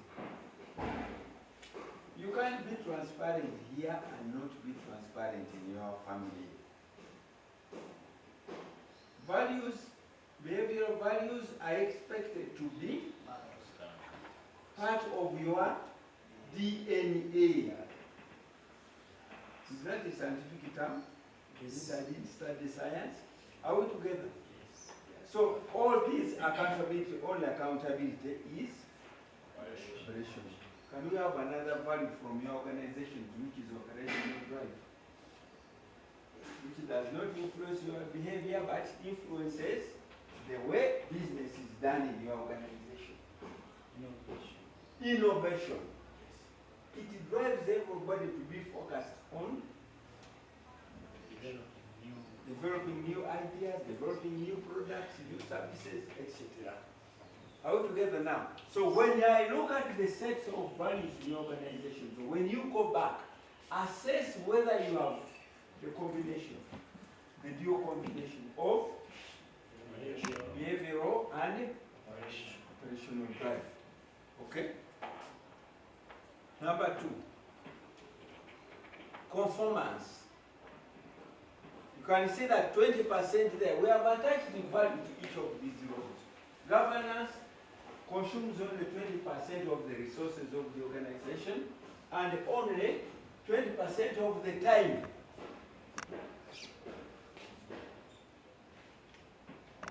Of the board. Conformance. What do we mean by conformance? Compliance. Conformance means what? You read it there, I'm not giving you a sweet. It is there. My mother used to tell me that she has eyes at the back of her head. So conformance, all those matters that have to do with the compliance, with the law, with the policies of the organization, with the regulations. I believe you know? Fidelity. Fidelity. Fidelity means loyalty. Beware. fidelity means loyalty. That's why people who are not loyal to God are called what? Eh? Infidels. Can you be? Maybe you are right. Fidelity, because you cannot be loyal and not adhere. Adherence is a better word. Okay? Then performance, 60%. The board must guide the overall performance of the entity. It must provide strategic guidance. The board must evaluate itself, how it has performed during this year. The board must evaluate the CEO and all the senior managers that it has done what? It has appointed or hired. That component of corporate governance consumes 60% of the board's time. Are you aware? 60% of the board meeting should be focused on performance. There are only 3 people awake here. I threw in a culture, only 3%. Correct. Eh? The others, where are you? So performance is the major area of focus of board operations. And as if you want to earn a seat, be alert. I'm going to catch throwing these things and make a deliberate error to see whether I'm being corrected. Are we together? We have just had it. We have stretched. Okay. The 3 principal roles of the board in corporate governance are governance 20%, conformance 20%, performance 60%. Now let's go to the details. Yes. You say 70%. Yes. And you mentioned time. Yes. Is that the only thing the figures to present? I said time, I said resources, what else? Then talk about commitment.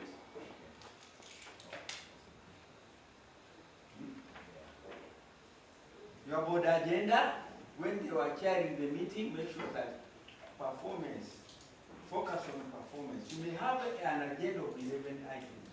Only 2 may be focused on performance. Those should dominate the debate. Okay? We are going to see them. The board has duties and responsibilities. The board has collective duties for all the members and individual legal duties. We are going to see. Collective, you provide strategic direction. I mentioned earlier that the management develops the strategy, but it does not pick it from the trees. The direction emanates from the board. The board determines the pillars of the strategy that we call the overarching strategic goals. There may be 3, 4, or 5. Then it gives management. These are the pillars of our strategic direction. Develop a strategy around these. Okay? It monitors management. We talked about that already. It ensures risk management. We talked about that already. Provides financial management and audit oversight. Yeah. We have seen that already. So we are talking about things we talked about. Compliance, adherence to laws, regulations, and ethical standards across the entire organization. We are not talking about board members being compliant. We are talking about the board ensuring that the entire organization. Oh, you're most welcome, Chairperson. Sorry, yes. Protocol. Yes. I hand over to you. I think we take cognizance of the arrival of the MD in most of these companies, but the chair of the again a board director. Professor Moses Kiro. Professor. You're both going to be on the same. Some, not all. Ah, okay, okay. It's in alternate. But for Ndiye, you are the chair. Yes. Otherwise, it was becoming misrepresentation, contrary to what we are preaching, that the MD cannot be at the same time the CEO within the same organization. Okay? Have we understood the strategic? There is a strategic, providing strategic direction and strategic oversight. Strategic direction is when the board at the beginning point of having a strategy or reviewing that strategy looks at the primary pillars that will drive the organization forward. We call them high-level strategic goals. Okay? Do you have them in your strategies? Organization that we have primary goals. Then once the board has agreed on those, it sends those goals to management. Management develops a strategy around them. Okay? Then succession planning. The board must ensure that there is succession within itself. Don't be ambushed when a board member's term comes to the end, and that's when you realize that there is a position. There should be a system whereby there is succession so that there is continuity. I've seen boards falling vacant, board positions fall vacant. 80% of the positions fall vacant. When the board member says, my mandate ceases next week, then you see the chaos. There should be a succession plan. Then there's what we call individual duties. You remember we talked about fiduciary? Yeah. Now we are there. These are individual fiduciary duties where you have full authority of decision making.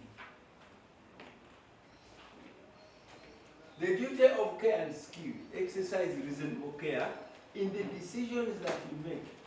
Now, the board makes the decisions, but the decisions emanate from individual members. They become a decision only when either there is consensus or there is majority vote according to yours. No, not strategy. I can even remove that sweeter too. It is your legal establishing documents. Memorandum and articles, it can be a statute, it can be the act. Okay? That is where it lays down in black and white how the decisions of the board arise. Now, when that decision is taken, then the individual liability sets in. You were party to that decision unless you did what? Dissented in black and white. If you didn't, you are duty bound. A duty of loyalty, you must act in good faith. Never take the Mabatis to your farm. And here the Mabatis are meaning the funds of the organization. Mr. Mato said only Mabatis, but I can take our $1,000 from the donors' funds. No, you have taken away the Mabati. Okay? And don't diverge. The board has decided and you quickly run to a supplier. Yes. You know, the board is about to procure this sophisticated medical equipment. There is a grant. Please, file your quotation. You'll get caught. You are not being loyal. You are not acting in good faith. I have power to influence the decision because 4 of the board members listen to me. Therefore, you are most likely to win the contract. You have breached that. Then the bit of obedience. You must be faithful to the mission of the organization. But the question is, do organizations even have a mission? Yes? So what is the mission? Quickly, mission. Said yes. Which means that mission means something to you. What does mission mean to you? The mission of your organization. What is it? I think a mission is an overarching strategic goal to achieve in the end. X. Mission. You have a mission. What does it mean to you? What is your definition? What is your understanding of mission? A statement that defines how the organization will arrive at its vision. How would you arrive at its vision? That is the strategy. I would describe the mission as a statement that describes the direction where the organization wants to go, the direction in which it wants to go. Direction is the strategy.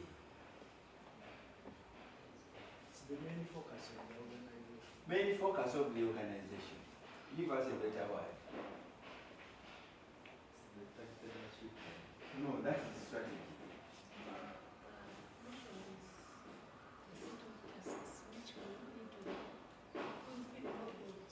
No, tasks are now subsets of the strategy.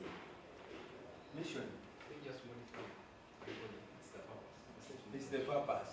But you are not give a Swiss because I just have already, modified. because I have already trained you somewhere.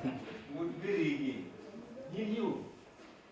Okay? Mission is the purpose for which your organization was created. It is the reason for its existence.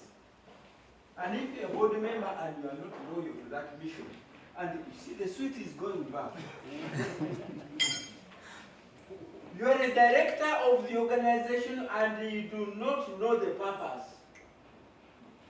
You only read about it when it is pinned up here. Even Dio does not even have a purpose, does it?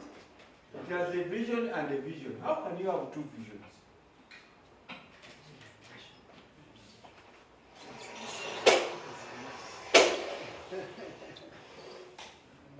It's there for everybody. The list of shame. We call it the list of shame. How can you have a vision and another vision? Typing error and you don't verify, you don't cross check. You can afford to put this thing there. And if I was a donor coming with $100,000, I was going back home with it. So we are focused on the mission. The organization starts with a mission, with a purpose. Your legal establishing document calls them the objects. Lawyers call them objects. The objects for which the organization is established. That is the purpose. And if I ask, I don't want to shame the directors here. If I ask you, some of you may not even be able to tell me what the mission is of your organization. And yet it is the legal establishing document. Okay? So those three duties are the fiduciary duties. That, as we said earlier, can take you to the Waterfront University for a degree course in corporate governance. It can be 5 years, it can be 3 years. Since you have not killed anybody, it cannot be a death sentence.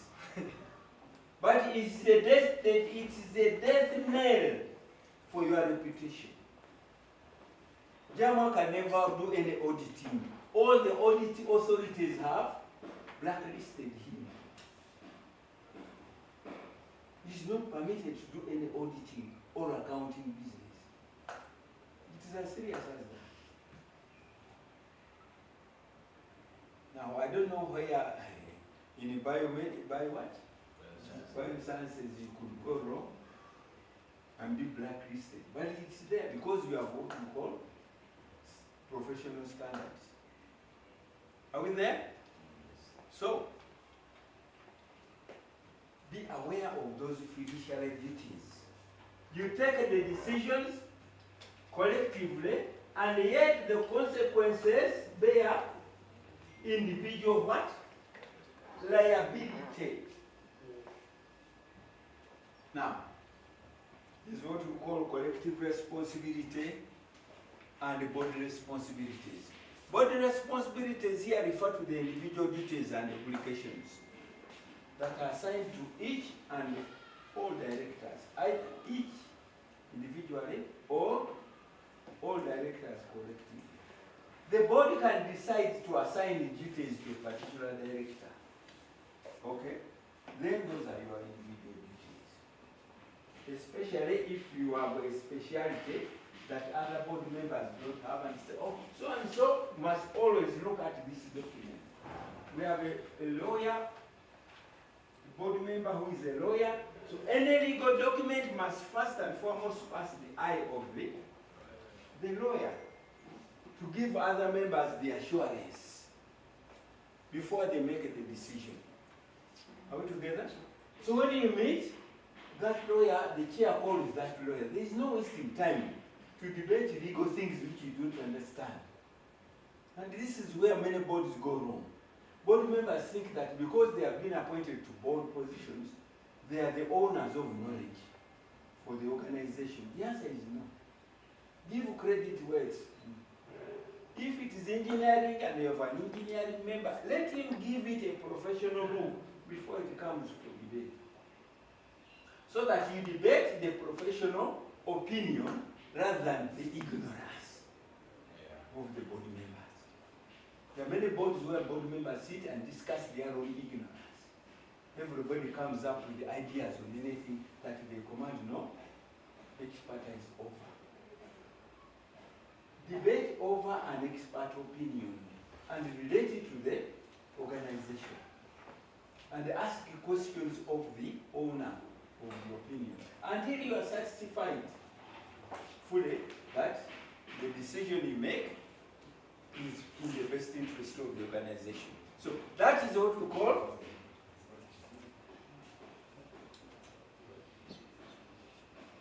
individual responsibility. But then there is what we call the principle of collective responsibility.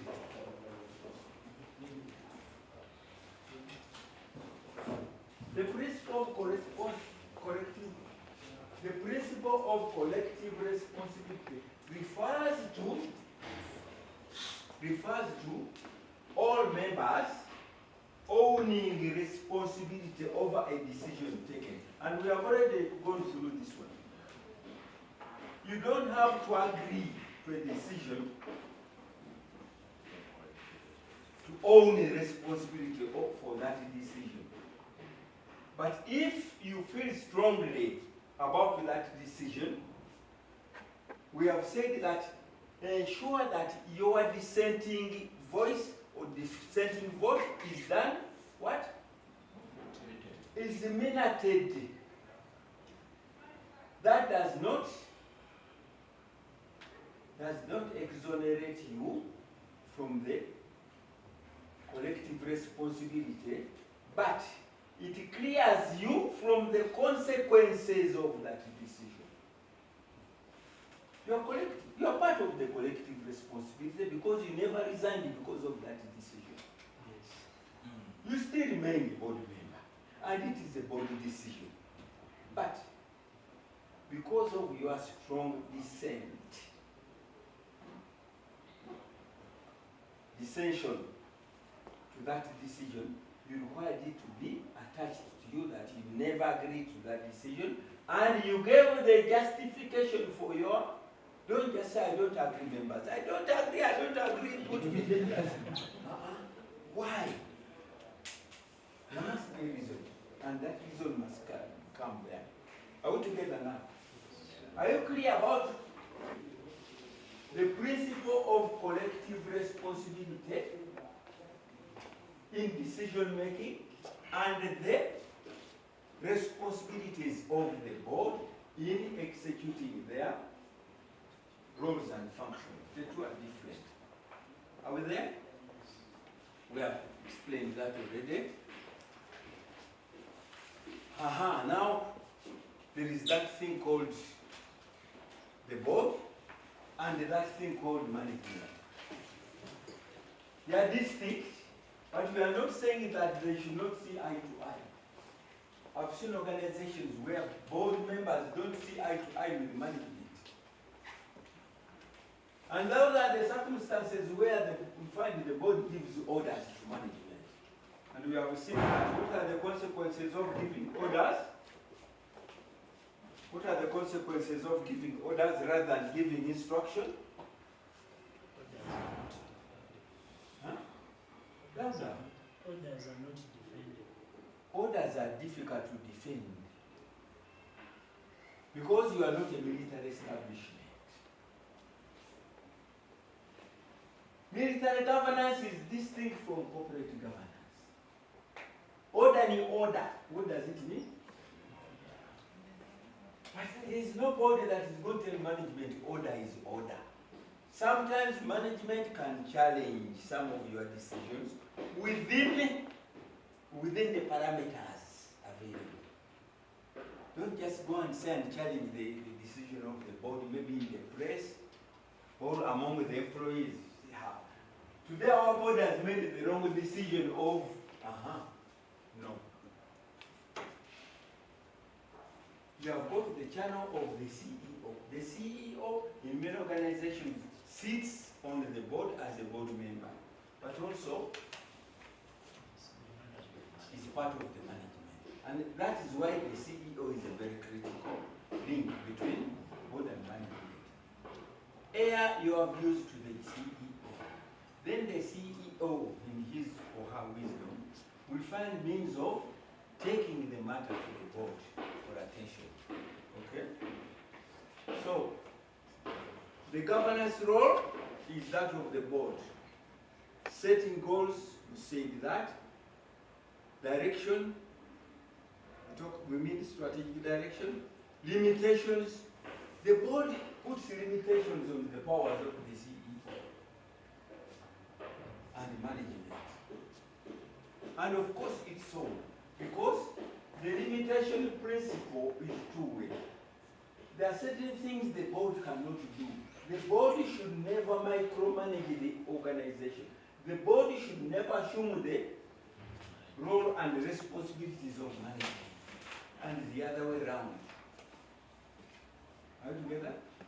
That's why boards set what we call approval limits. Have you heard of this terminology? Management can only approve contracts to this level. It is within their purview. Beyond those, take them to management. Okay? So the board in this governance role oversees management. We saw that. If you are on the board, oversee the management, don't manage the company. The management is the allocation of resources. You managers, your role is to allocate resources. Your role is to implement the budget. You may not be the one handling the money. Don't go and say, Mr. Matovu said we implement the budget, therefore the money must come to us. No. The money can be given to you, or the money can be given to another person, and then you fulfill your responsibility. If you are head of procurement, you'll never touch the money. But you'll make the decision who supplies what. Are we together? You make sure that the procurement is within the budget. You have not touched a cent. Are we together, ladies and gentlemen? So management allocates resources and oversees the day-to-day operations. Then we have board committees. Committees are not management. Committees are subsets of the board. Okay? The board cannot consider all the matters at the board meeting. You only have 4 regular meetings in a year.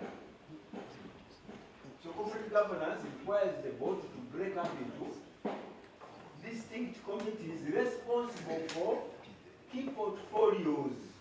That's why we talked about the audit committee, which is an oversight committee. Then we have got the finance committee, which is an operations monitoring, because finance is an operational function. Are we together? Which other committees do you have in your board? Examples. Human resource. Don't tell me it could be. Tell me what it is. Human resource. Human Resource Committee. Human Resource Committee, that's the distinct portfolio. Are we together? So, the board delegates business to these committees through their terms of reference so that the committees know what they are responsible for. That's number one.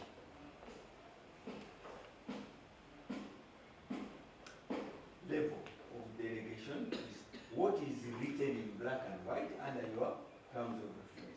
But in the course of the board meeting, the board may decide not to make a decision. Are we together? Because there is no time, probably. The matter needs further consultation, and they say the meeting decides to delegate that particular matter to a relevant committee to look at it more in detail. Are we together? And then report back to it. So there are two levels of delegation. There is one which is preset, and there is one which emanates from the, in the course of a board meeting, the chair decides that this matter must, let's assign this matter to the HR committee to report to us at the next meeting. So at the next meeting, the committee is duty bound to report to the board on that delegated action. We call those delegated actions at the board meeting. Are we together? You are investigating probably a person who is likely, who has committed an offense in the organization. The board does not have the details of the matter, so the board asks the committee to investigate. The committee will find time, maybe hold 2-3 meetings, and then report. Are we together?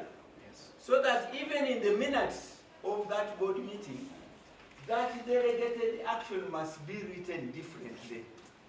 We have in your minutes a section whereby those delegated decisions at the board meeting are recorded. Are we together? Good.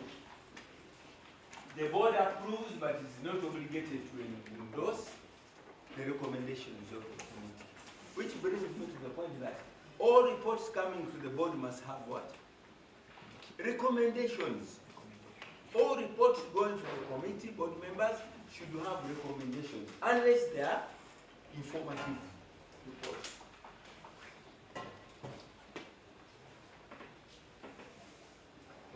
So now ask yourselves, what committees do you have? Do they cover the business of the organization? Are they populated? Are they amply populated? I've worked for an organization. Let me give you an example. I've done consultancy for an organization. It has several committees.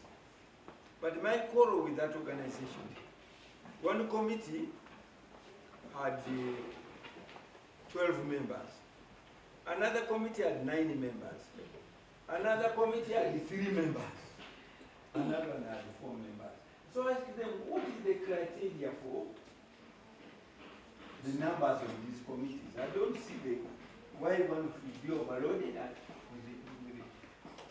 should be overpopulated and another underpopulated. So you need to have a reasonable committee size. Are we together? But the principle here is that at least ensure that every member of the board is given opportunity to do what? To serve the board committee. Are For that committee, let me tell you, they had a board of 32 members. Board of Directors. Which was problematic. Too large a body size is a problem.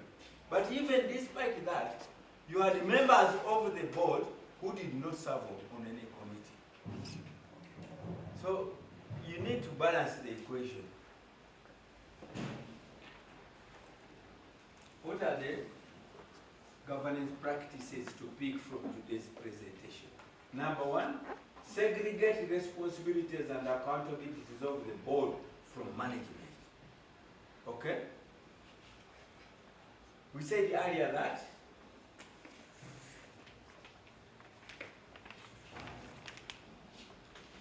you govern but you don't manage. The board governs, the board does not. Management manages, management never governs. I have seen boards who are so lazy that everything has to come from management, even the decisions. At the board meeting, the CEO is the eye of the board. We have the danger of too powerful a CEO. When you have too powerful a CEO, then you become a dysfunctional board. Because you can't operate without the CEO. You even are afraid, you shy away from giving the CEO orders or challenging the CEO. Because the CEO's opinion matters most of all matters. Delegate to management and exact accountability and performance. Delegate business and those actions that merit detailed consideration to the board committee. Because you have board committees that own distinct portfolios. They are responsible, human resource, we say. We talked about audit. I hope you have registered that you need to have what? An audit committee. Then you need to have core business committee. If your core business is but biosciences, you can't have a committee on biosciences. It's too broad. We do have research and research and training. Research and training and innovation. Contracts is not core business. Your core business is not issue contracts.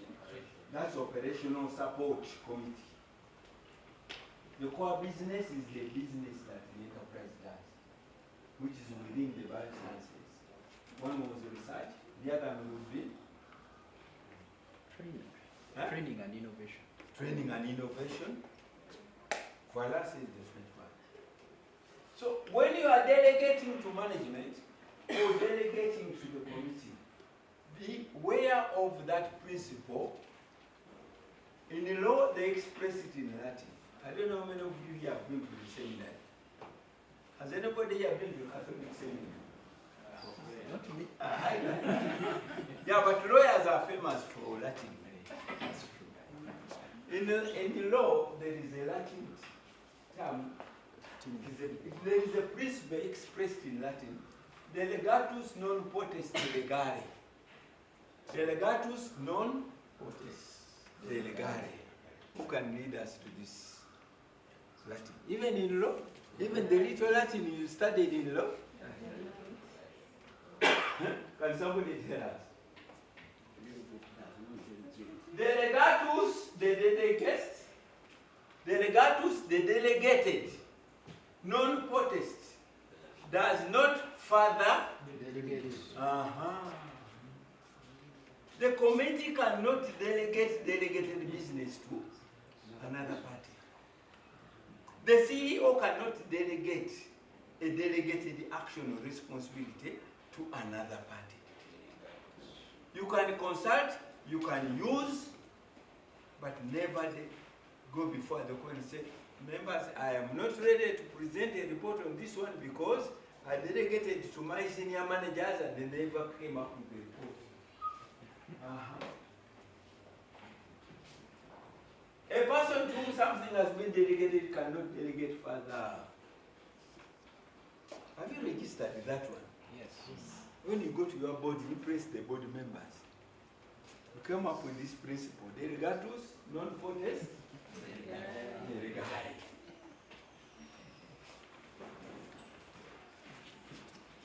finally, as a board, choose between Being the board. a helpful board or a harmful board. You can't be both, and there is no middle path. You are either the proper board or the improper board. You are either the performing board or the non-performing board. You are the board which is disaster. Are you a solution board or a scare? Are you a dream board or a disaster board? Which one is yours? Choose between panacea. You people now, now I'm in your territory. I'm swimming in your territory. Panacea means what? Panacea means what? I'll be ashamed. You are in biosciences and you don't know what biosciences. And it's not better health for all. And you cannot tell me this Latin word called panacea. What is a panacea? A panacea is a wonder drug. Hey, penicillin is a panacea. Bring an infection, penicillin. I would tell you an interesting story, but there are young brains here. You'll be scandalized. How panacea used to help us in our days of use. You get one shot, all the infections are gone. All the way from the head to the toe. I see. I see your finger. I'm shocked. That's the panacea, the wonder drug, the elixir. Now I'm talking about St. Mary's College language. Yeah, college. College language. Not any college. Not smart. Not ginger college. No. In our days of schooling, there were 2 schools and 2 colleges. I schooled from 1965 to 1970. 65 to 68, O level. 69, 70, A level. That was at St. Mary's College, Subi. There were only 2 colleges and schools in Uganda. If you went to St. Mary's College, Subi, or to King's College, Budo, then you went to college. If you went to Ntare School, or Gayaza High School, you went to a school. Every year they would publish our results. Not by name, but by index number. All the students who had sat, their index number was put in the papers. And you saw the results. And they classed them the best performing schools. So every year in succession, the competition was between these 4. And of course, St. Mary's always gained 2-3 years in succession. Then Budo woke up, Ugaza would wake up, then they would push you to 2nd position. St. Mary's College never went to 3rd position. Always 1st or 2nd. That's why when I say Eric Z, that's a vocabulary, don't find it in this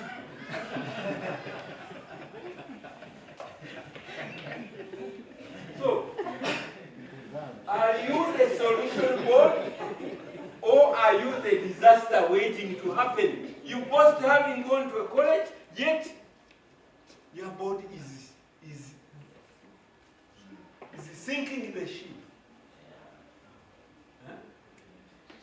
Let me review with this one on this governance thing. Again from the college.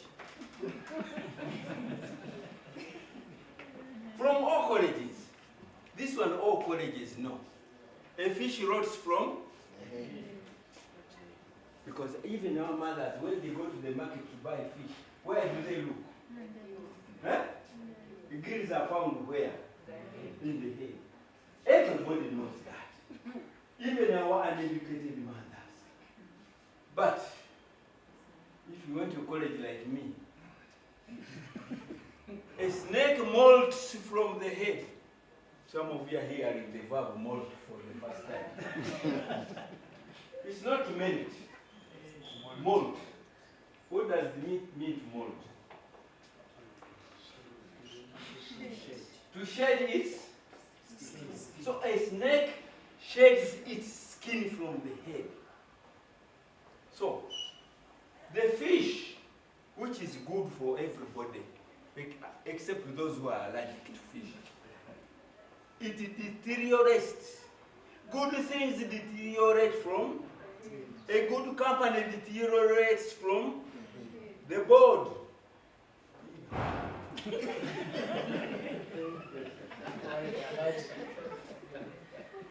The bad thing. But it also moves. It has to be bad like a snake. The bad thing can only improve starting with the head. Now, what is the scientific word for the snake losing its skin? I last studied my biology in 1968. From our college. Let one come up with a scientific word for that process where the snake loses its skin. You don't know? And your scientists, government is paying you 3-4 times the others? It's called ecdysis. Hey, I see, says the blind man. Thank you very much, thank you very much, thank you very much. Ladies, again, Mr. Martin, thank you very much for this first session. I would request that the members stand up and stretch as they pass out their questions to you. I think we can use 5 minutes for questions. Oh, we do it at the end. We do it at the end? Yeah, there's another coming and we don't want to be. So I think, colleagues, let's stretch. Let's have, I think, Dr. Dan Mugisha, who has just come, give us a nice brief. An animation. Animation. That's a term coined by IT people, and I have a name for the animation. An animation session. This guy come in front. The animator stands there for everybody to see. You can't dedicate after we You're already breaking the news. colleagues, dedicatus. Dedi? Surely you need to stretch. Sure, I can still need to stretch. Until you remember dedicatus, dedicating.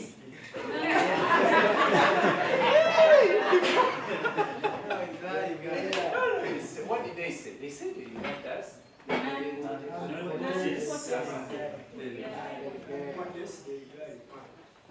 Non-importance. Okay, I am paying for coming in late. That's according to how council said. I am very, very sorry for coming in late, but it has been a wonderful session. I didn't see anyone dozing. So let's just do a small stretch. In any way you want to stretch. Just show us how you've been stretching at home. Can be turning around. People don't go to gym. Give us what you did do. Some homes are gyms. You'll break yourselves. So let's just have a small stretch. Down this side. This side. I am falling. Okay, a bit forward. Stretch up.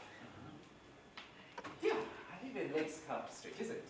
Yes. Let's stretch a little bit. Our legs. We should also, my scientists who study human physiology, I know that blood has to flow. They are different from the science of the snake. Okay, let's just clap and record the stretch. Okay. Thank you very much, Dr. Dan. I think we give it up.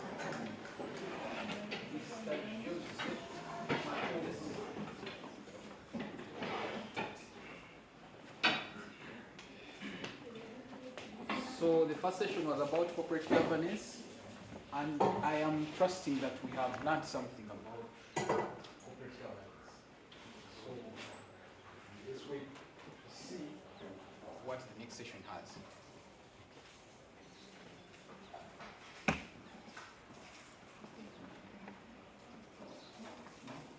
The suites that are in front of you are yours, apart from the other ones which are gifts. Which ones? Which teacher not to until you earn money. Oh, there is hijacking here. It's not dedicated. We need some common sweets on this side. Hijacking is allowed. So, ladies and gentlemen, we have seen that the board, the primary goal of the board is to provide strategic direction and strategic oversight. That one we have learned from the previous. How it is done now is the purpose of this presentation. How can it best be done to ensure that we achieve what we call strategy execution success? So we are going to have a conversation on the tools that the board and the entire organization uses, which are action plans, budgets, work plans, how to monitor this, and how to report on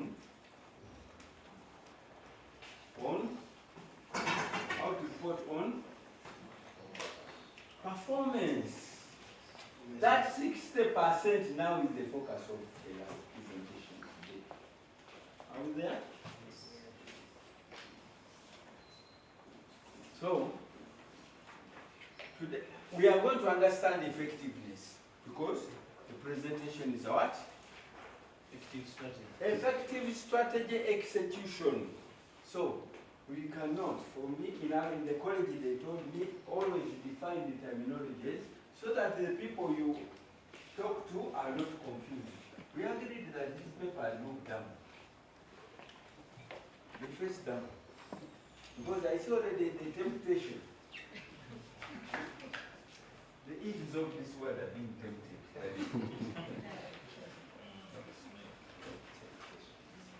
And by the snake. We need to understand what we mean by effectiveness. And then relate it to strategy. How does a corporate strategy become effective for the organization? And then we'll go to the tools that you as a board must use, and also management, and understand how they are applied. That's very simple. Okay? Effectiveness. You people hosted, you went to schools and colleges. What do you understand by effectiveness? I need hands. Yes, yeah. Effectiveness is the degree to which something achieves results. That microphone is not speaking for those who are not here. Effectiveness. You can take a sip of water, hear the voice. So, there's no water. I can volunteer mine. Oh, somebody has snatched it. Okay, good. Effectiveness. Quickly. This one is going to be a very quick session. Effectiveness is the degree to which something achieves results. Okay, the degree to which results are achieved.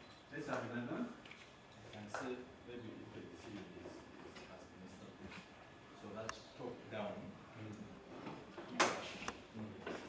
The top-down impact of the decision. Can you turn that paper upside down, sir?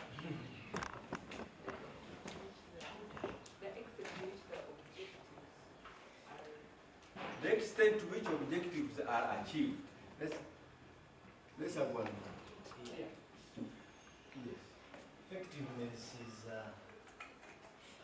an achievement that has been achieved within the set parameters, set time and money. Unfortunately, we didn't record them, but I hope your fresh brains have recorded. Let's see. Oxford Learner's Dictionary. Has anybody ever touched this dictionary? For us, we used to touch it at St. Mary's College. That's why I brought it. Learners. There is the Oxford Junior English Dictionary. there is the Oxford Learner's Dictionary, and there is the Oxford English Dictionary. The English Dictionary is the point of reference for the English language. A few years ago, it acknowledged the word border as an English word. Did you know that? Yes. And Matok, I didn't know about that. I told you I came here to learn. I have it on my gadget. I'm going to look for it. What I know is border is now a recognized English word. So Uganda has contributed to the English word for the first time. It calls effectiveness producing the result that is wanted or intended. I think I picked it from one person. Who was the person who was nearest to it? The first one. Yeah? The first one. You earn yourself a golden sweet. Effectiveness is what? According to the learners. Not to the land like our friend there. Producing the result that you wanted or intended. But then for us at the college, they told us, they trained us to add value. Don't be contented with what you are given. Add value. So that is my value addition. That's how I understand effectiveness. Somebody volunteered to do it for us. Oh, I forgot to give you rules of this meeting. This meeting is rules. Let me give them to you. There exists what we call concentration killers. That's rule number 1. Those gadgets that keep your attention away from the business that brought us here. And of course, I always catch, because I used to be caught at it. Physics was never a favorite subject of mine. So whenever physics was being taught, I was busy reading a novel under the desk of my neighbor. And I would get caught. So I'm an expert at cutting. It takes a thief to cut a thief. Are we there? So I'm bound to catch you, and then I'll point a question at you. Mine is not to embarrass you, but then you'll have caused it on yourself. Accomplishing tasks despite inadequate resources. Is that applicable to your companies? Do you have all the resources you need? No. But do you always complain about the inadequacy of resources that impeded you from performing? Yes. Why? Then you are not effective. The verdict is passed by yourselves. You can never give an excuse that you have inadequate resources. Effectiveness is accomplishing with the available resources. What have you achieved with the little you have? That is your level of effectiveness. But you say you no, you say that. You say yes, that's what. You always complain. Yes. The definition when I was young lady there. That was the vote. I put it to the vote. The vote is reject. So, despite challenging socio-economic environment, is that applicable to your organizations? Yes. So those should not be the pretext for ineffectiveness. You must know how to. Have you ever found a fish which was killed by the turbulence in the sea? Huh? Yeah? Where? I've said the turbulence. Turbulence, not the poisoning of the waters. The turbulence means the waves.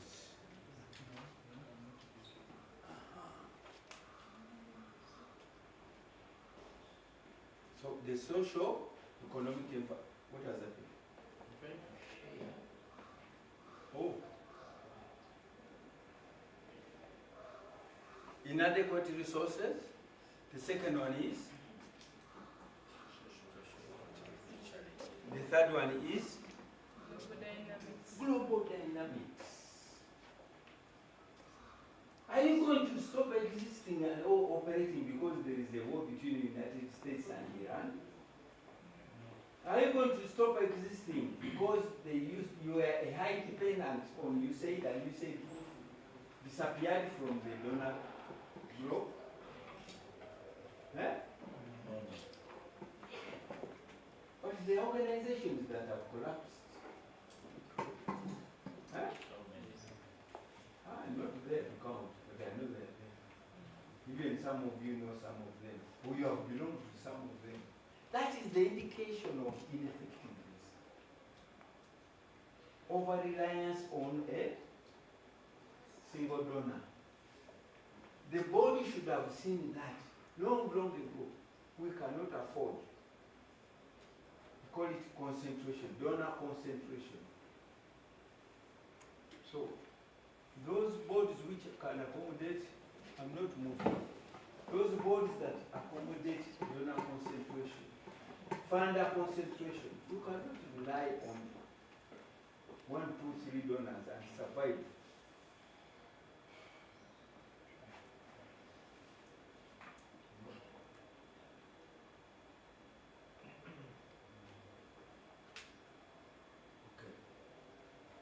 Are we together?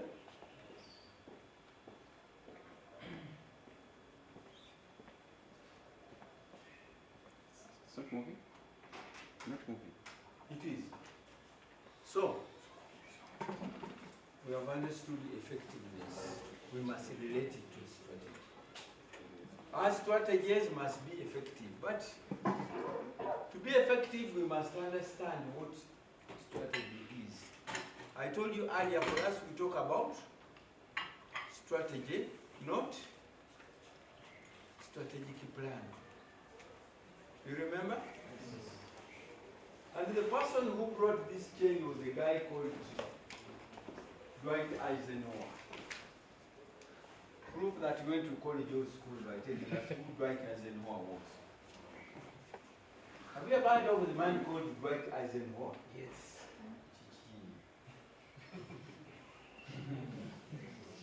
Dwight Eisenhower.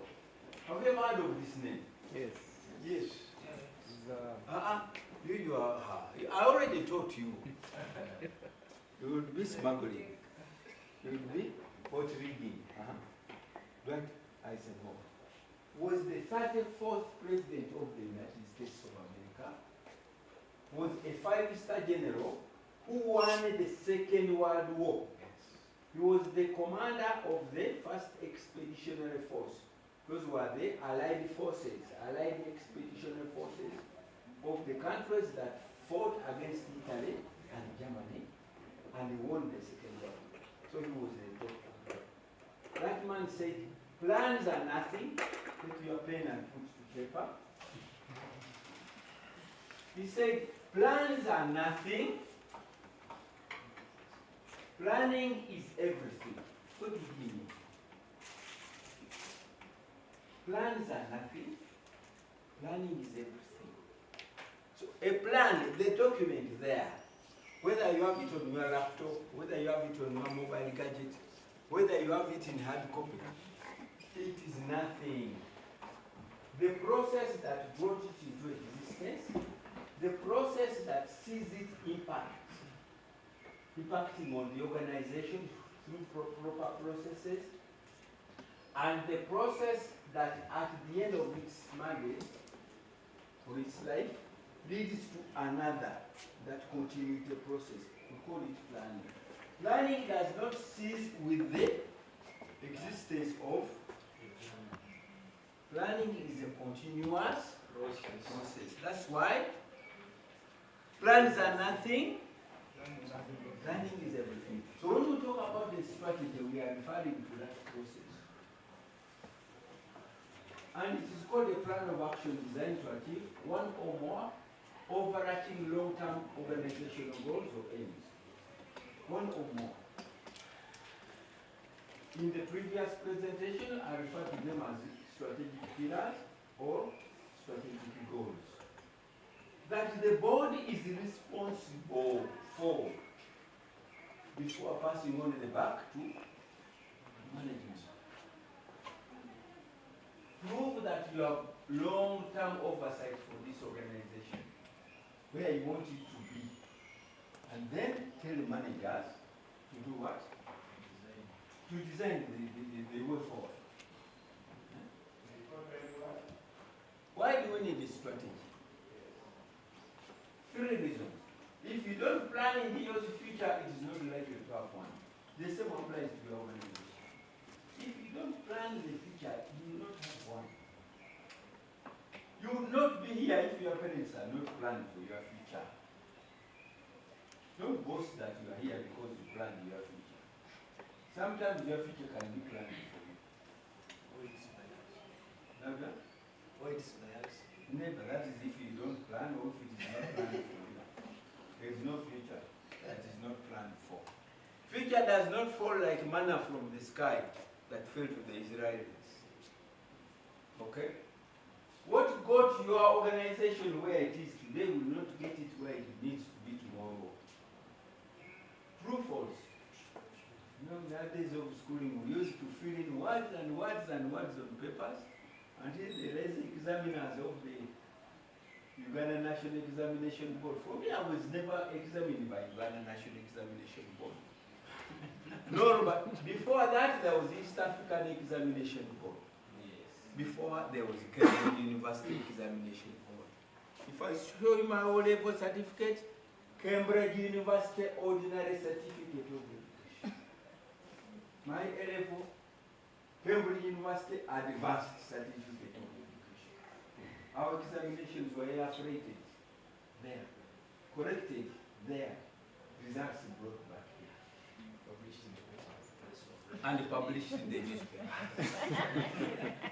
So, this is what they told us.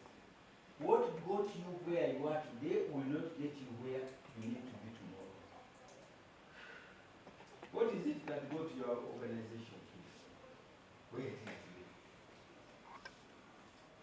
today? Let's share. It's a problem.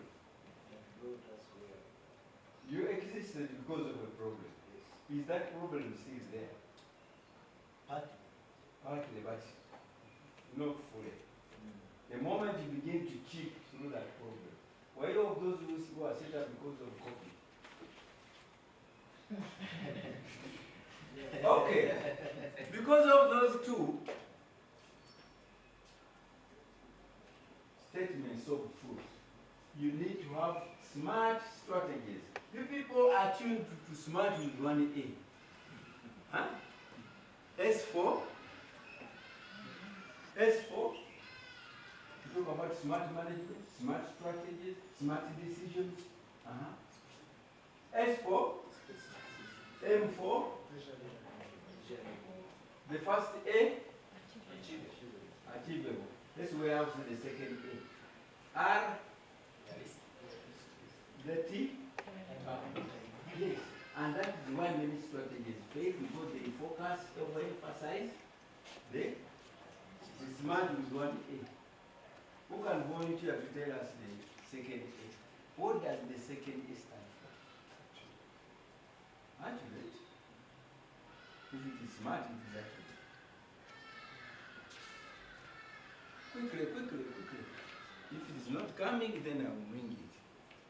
Muhammad said that this is a mountain, you not go to Muhammad, Muhammad will go to the mountain. Aggressive. The second A. There are 2 A's there. The strategy must be aggressive, not business as usual. The organizations that go and look at another similar peer organization strategies, they put a few changes here, they cross the T's, dot the I's, cut and paste here and there, and then they will give the board, approve our strategy. It is not aggressive. It is business as usual. It is a replication. Copy, cut, copy. CCP.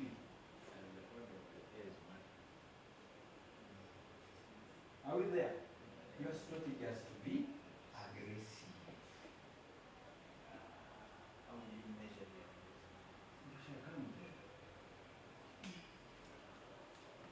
can a team win the Premier League if it's not aggressive? So how do you measure the aggressiveness of the team?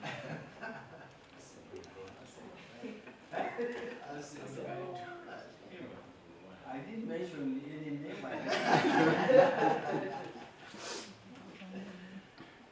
How do you measure the aggressiveness of the winning team?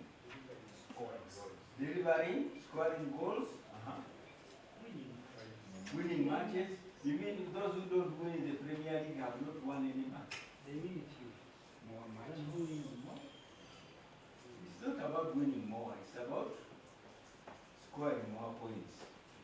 You can score more points in these matches. Consistency. Consistency. All those are measures of aggression. Strategic aggressiveness. Cheating. No. Cheating, man, cheating. That's 20 years without winning.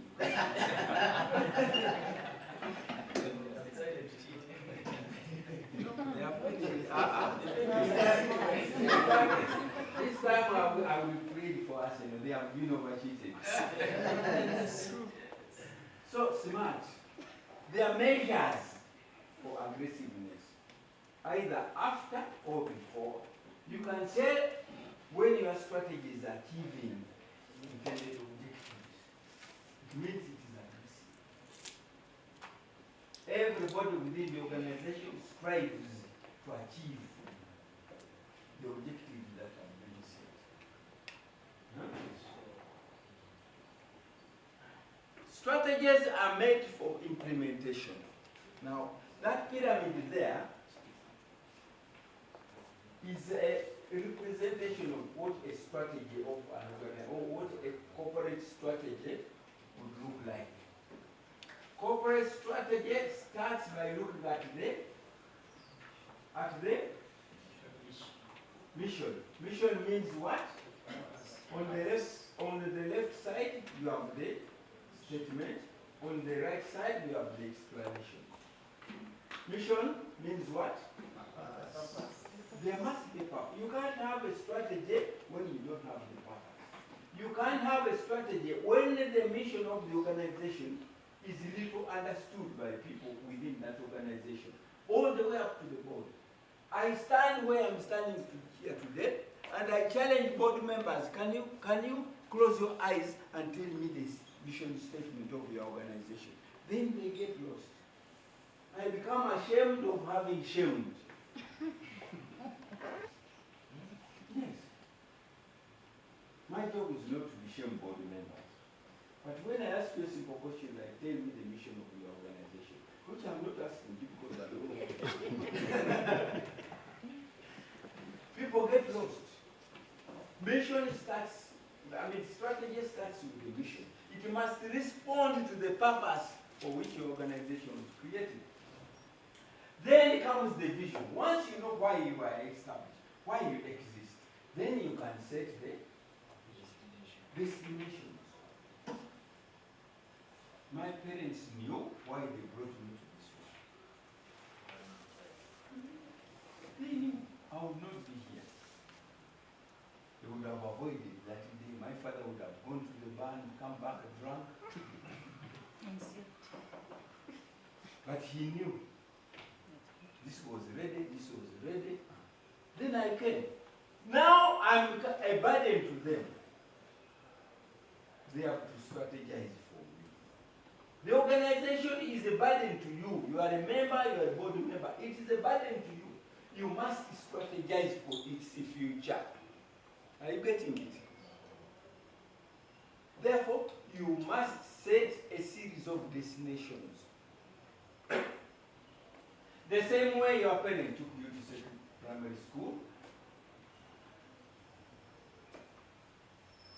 I'm talking about primary school because nowadays there was no nursery. When I was in P3, P4, then I heard people talking about kindergarten. But me, I went straight to P1. There was no kindergarten. When you reach the age of 5, no, it was the age of 7. 55, yeah, age of 7. they sent you to P1. I went to P1 at the age of 6.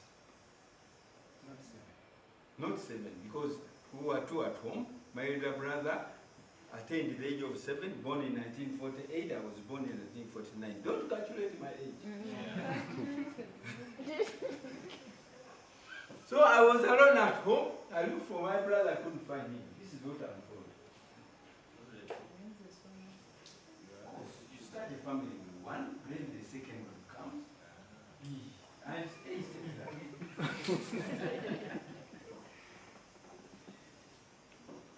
Then I saw my brother coming for lunch. I knew he had been somewhere. I was busy. I wanted to find out where my brother was. So I followed clandestinely until he landed at school. Then I joined his class. They were looking for me everywhere at home. I'd been lost. Eventually, I came back with my brother for lunch. They used to collect us for lunch. Then my mother found her. She said, no. The teacher said, no, let him stay. You will not pay any school fees. Because he has not reached the age. So I paid my parents P1. And then I was among the top 3. I surpassed my brother. So I was promoted to P2. Then my parents celebrated, thinking that P2 would be free of school fees. They said, no. If he's clever enough to pass P1, you must pay the school fees. So they started paying. So they had a vision. It started with the P1. Yours started still with the pre-nursery. For you and for your children. Then that is the first vision. The second vision is what? Primary. How many years? 7. For us, we did 8. We did 6. Then we went to junior second, 2 years. Then there was senior secondary, 3 years. Then there was advanced. But in my year when I was junior secondary 2, they decided to chop off the 7th junior secondary 1. They brought it back to, they added it to primary, so it became 7 years. You people do 7 years, I did 6 years of primary. Then the junior secondary 2, they pushed that up to secondary. Now we have 4 years. I'm one of those who lost an entire year. The other year I had gained. I lost in that switch over. But the vision was there. Secondary school, 4 years. After 4 years, you are judged whether you have achieved the vision or not. Then another 2 years. That is another vision. That's how strategies work. If you are sharp enough to qualify for university, then you proceed. Or you go to another area. That's a different vision altogether. That's how strategy operates. A series of visions. That's why we talk about a 3-year strategy, a 4-year strategy, or a 5-year strategy. Then, once you have set the vision, you must establish the strategic goals. Those are the ones I told you that the board is responsible for. They read immediately into your vision. Then under, you can see how they are each one is subdivided, moving down. So each goal has a set of strategic objectives. They can be 2, they can be more. Under each strategic objectives, you have what we call initiatives or action plans. Projects, programs, things that you want to do to achieve a particular objective, we call them action plans. Each action plan must have what we call performance measures. You are going to have this presentation, don't worry. Just focus. Performance measures, you people call them indicators. For us, we have said no. When they tell you indicators, they are lazy. Because they are talking about sometimes qualitative. What you cannot measure, they won't call it performance. But for means that what gets measured gets. You have not heard of this. I don't blame you because you have not been to college or school like me. What gets measured gets done. I know somebody expected this one. You have really struggled. I thought you would, yeah. You see?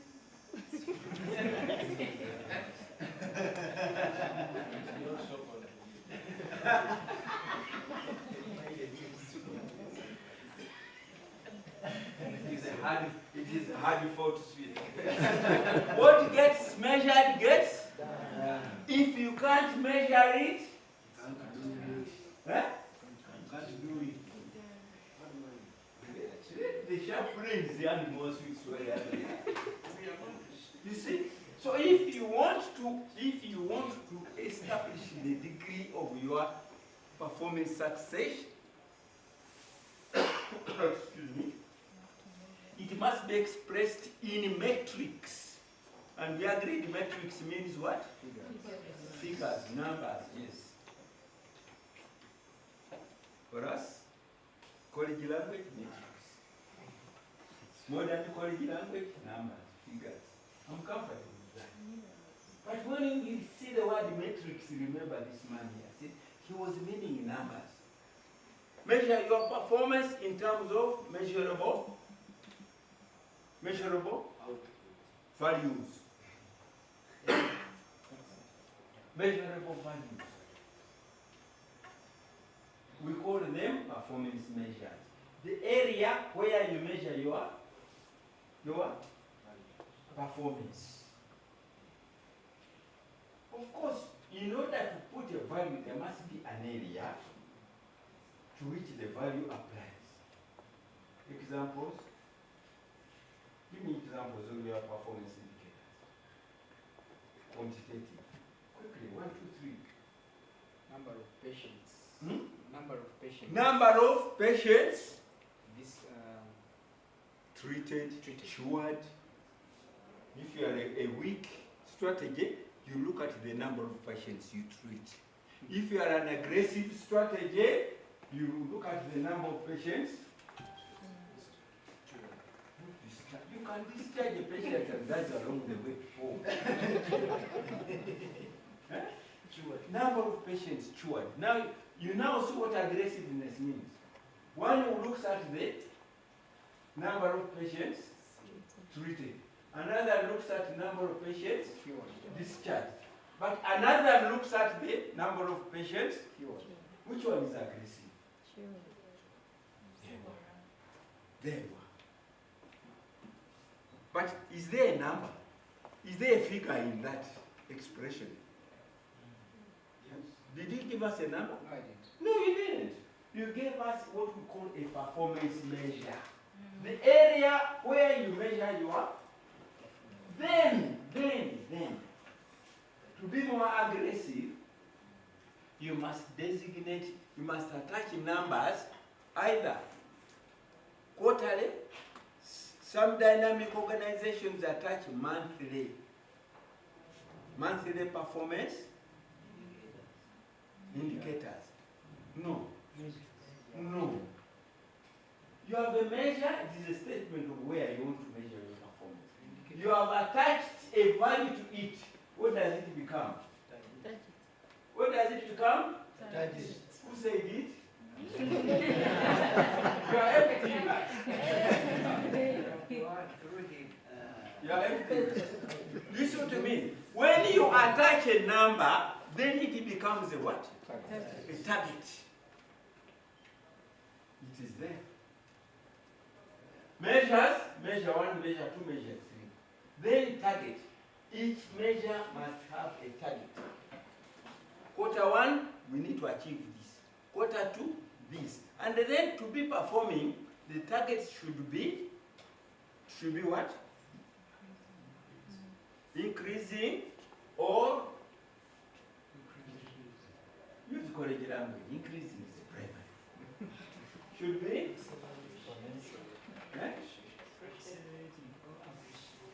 appreciating, accelerating, Can it increase exponentially or decrease exponentially? So it applies both. So the numbers either increase or decrease. It doesn't have to be exponential.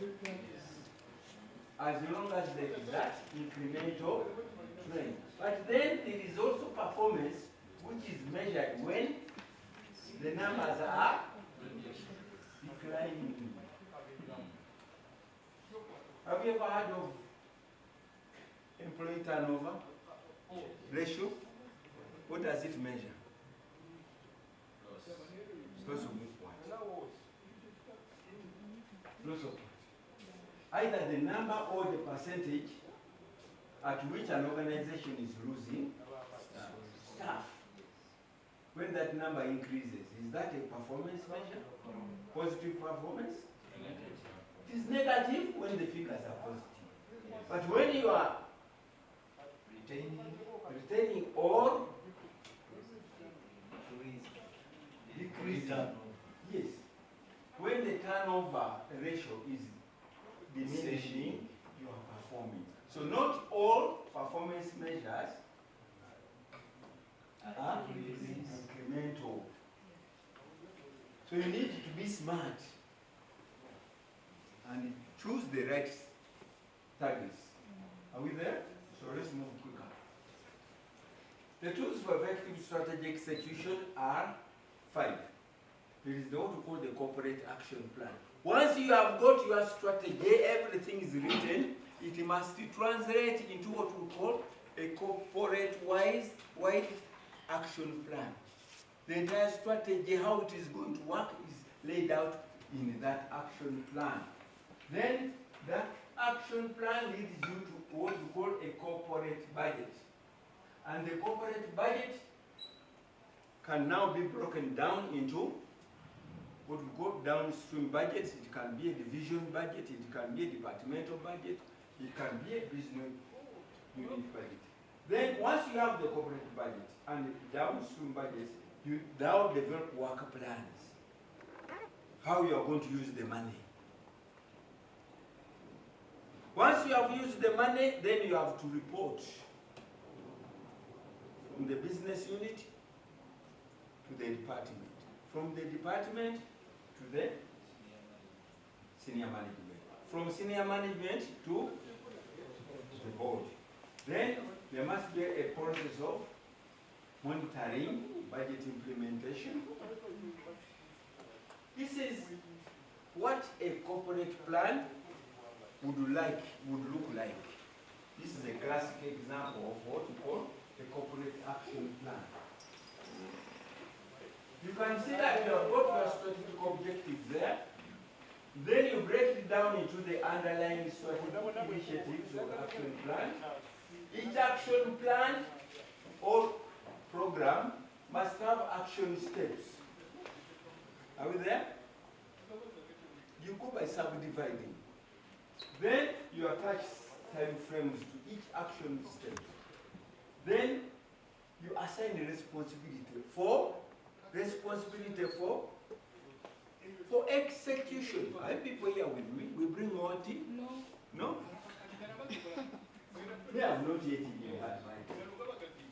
I know I took a banana and an egg. But here I saw people, there was a banana, there was an egg, there was chapati, there was tea. But the voices are not coming. Oh. The minds have already gone to lunch. So, this is the corporate action plan. You can see it has all the required ingredients. When you have determined the time frame for each action step, then you assign a responsibility for executing that action step or action plan. Then here, before you budget, you identify the resources that you will require. Now, when we say you identify the resources, we don't expect you to attach numbers here. Okay? Just tell us what resources you need to execute that action plan, all that action steps. You can, maybe you need human resource, you need the IT, you need the, what else? Vehicles, put vehicles. When we are doing the budgeting, we will have an indication of what to budget for. That is the importance of having resources here. Then we need to have lead performance outcomes. We call them key performance indicators. Those are the what? Performance measures and targets. Okay? For each of these. Then milestones. What do we mean by milestones, ladies and gentlemen? To have what we call a foot. 12 inches make a foot. And then the foot is a bit from the foot. But we don't all have the same size of foot. So for them, that universal measure 1 inch, 12 of them make a foot. Are you there? And 3 feet make a yard. Okay? And 2,240 yards make a mile. You see where I'm taking you? So I will stop there in the interest of time. So, if we were traveling, where do you come from? Nakaseka. The road is that time the road was just a footpath. Where do you come from? Mukono. If you are traveling from Kampala to Mukono, at every mile, you had a concrete stone. But before even the concrete was usable, they would carve out of a stone, okay,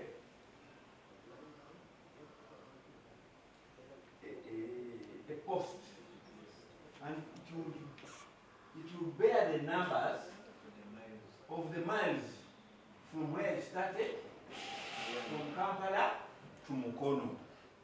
And that was a mile. It measured what? It measured what? And the milestones measured what? The distance covered, or the coverable distance. So that along the way you always knew that I've covered 1 mile from Kampala, I've covered 1 mile, 2, 3, 4. Okay? Now eventually, the British got wiser. They say no. Even the person coming from Mukono needs to know how much distance they have covered. So instead of a flat-faced stone, they made it a double-faced stone. If you came from Mukono, it told you the mileage you had covered. If you came from Kampala, it told you the mileage you had. Those were called what? So the terminology was borrowed and applied to other activities. So that you set milestones for your journey in whatever activity you want to do. And it applied to strategy. But of course, afterwards, the imperial system was abandoned and we embraced what system do we use? You don't even know what we call that system. You young people, you shame me. We shifted from the imperial system of measurement to the metric system of measurement. So the metric system was a global standard applicable except in UK and its colonies, and the British Empire at that time extended even to China. China at one time was part of the British Empire. So those former colonies stayed with that system until some of them decided to do away with it. Uganda was one of the latter. Nigeria did. Many of them. Now the imperial standard is applied in 2 countries. In UK and in America. You know, America was once a British colony. There are gallons. In water, you had gallons, pints, what? Okay? So milestone, whenever you talk about milestone, remember that it is the measure of distance covered or coverable distance. So you need now when you are doing your action plan, let's go back to strategy. You need to define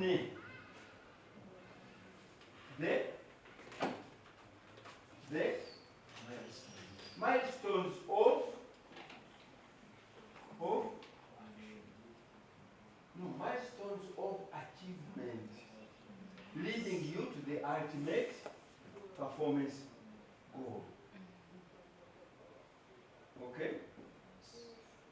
That's why you people read milestones and you don't know where it is, you just accept. You call it blind faith. Huh? Especially if you come from a Catholic denomination like me or from the Islamic, that is the perfect example of blind faith. You accept because you have been told it.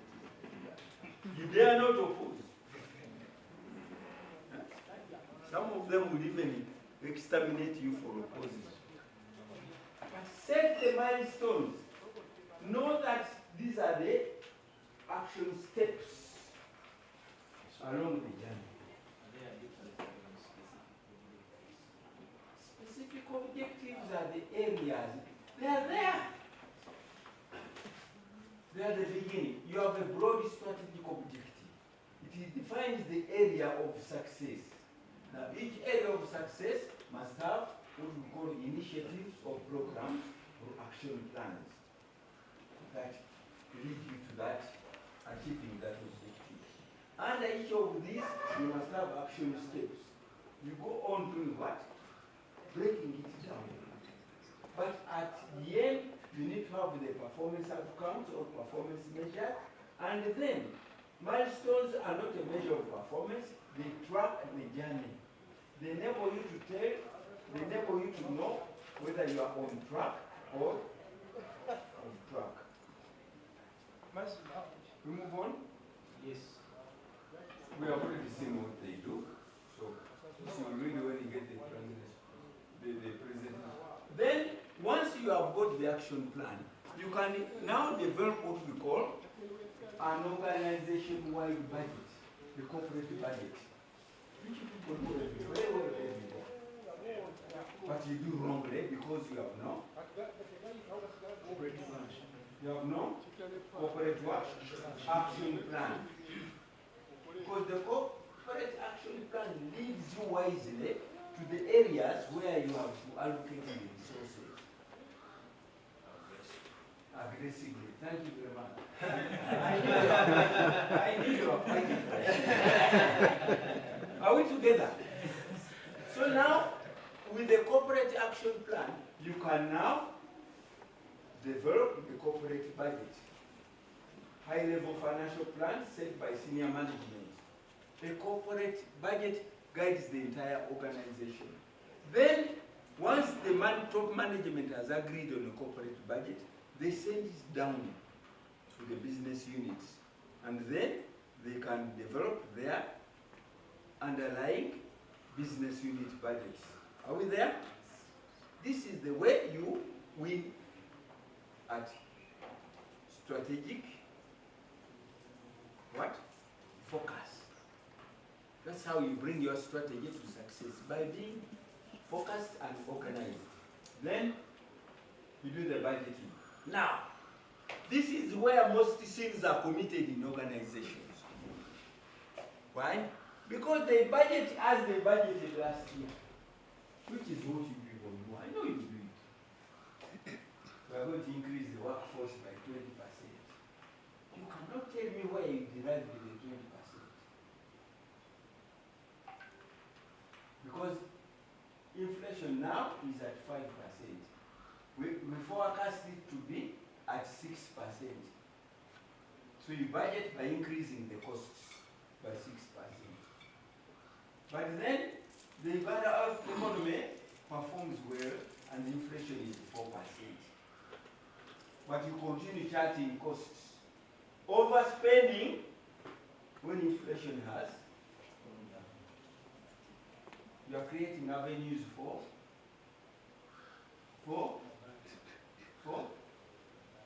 Society. aha. Say that. It can't be the same person. I'm sparing your teeth.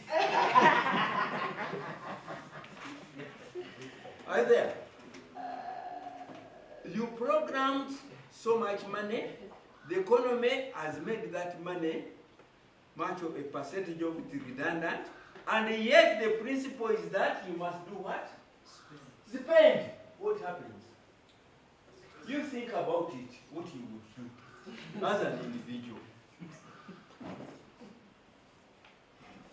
So, in budgeting, modern budgeting, in strategic budgeting, we require you to budget in three components. Three components. Number one is what we call OPEX. First and foremost, you identify operating expenditure. Are we together? And you pick from the resources that you earmarked at the action plan. They are operating expenditures. These are the standard operations. Salaries, maintenance, what else? Utilities, water, and all that. Those are given. You can forecast within reasonable probability. Okay? There you can gamble, you can speculate. But there is what we call capital expenditures. Capital expenditure, you cannot afford to gamble. If you want to procure vehicles over the next 5 years, your strategy should tell you how many vehicles you need. Am I being understood? Yes. How do you arrive at them? You do what we call resource capacity planning. You plan for the resource capacity. You plan to build a house. You need to know how many people you want to house. If it is offices, you need to have a measure. How many square meters per person? We have a workforce of 100 people. We need to put up an office block. We want to put up an office block for the next 5 years. Our strategy tells us that by the end of 5 years, our workforce will be this size.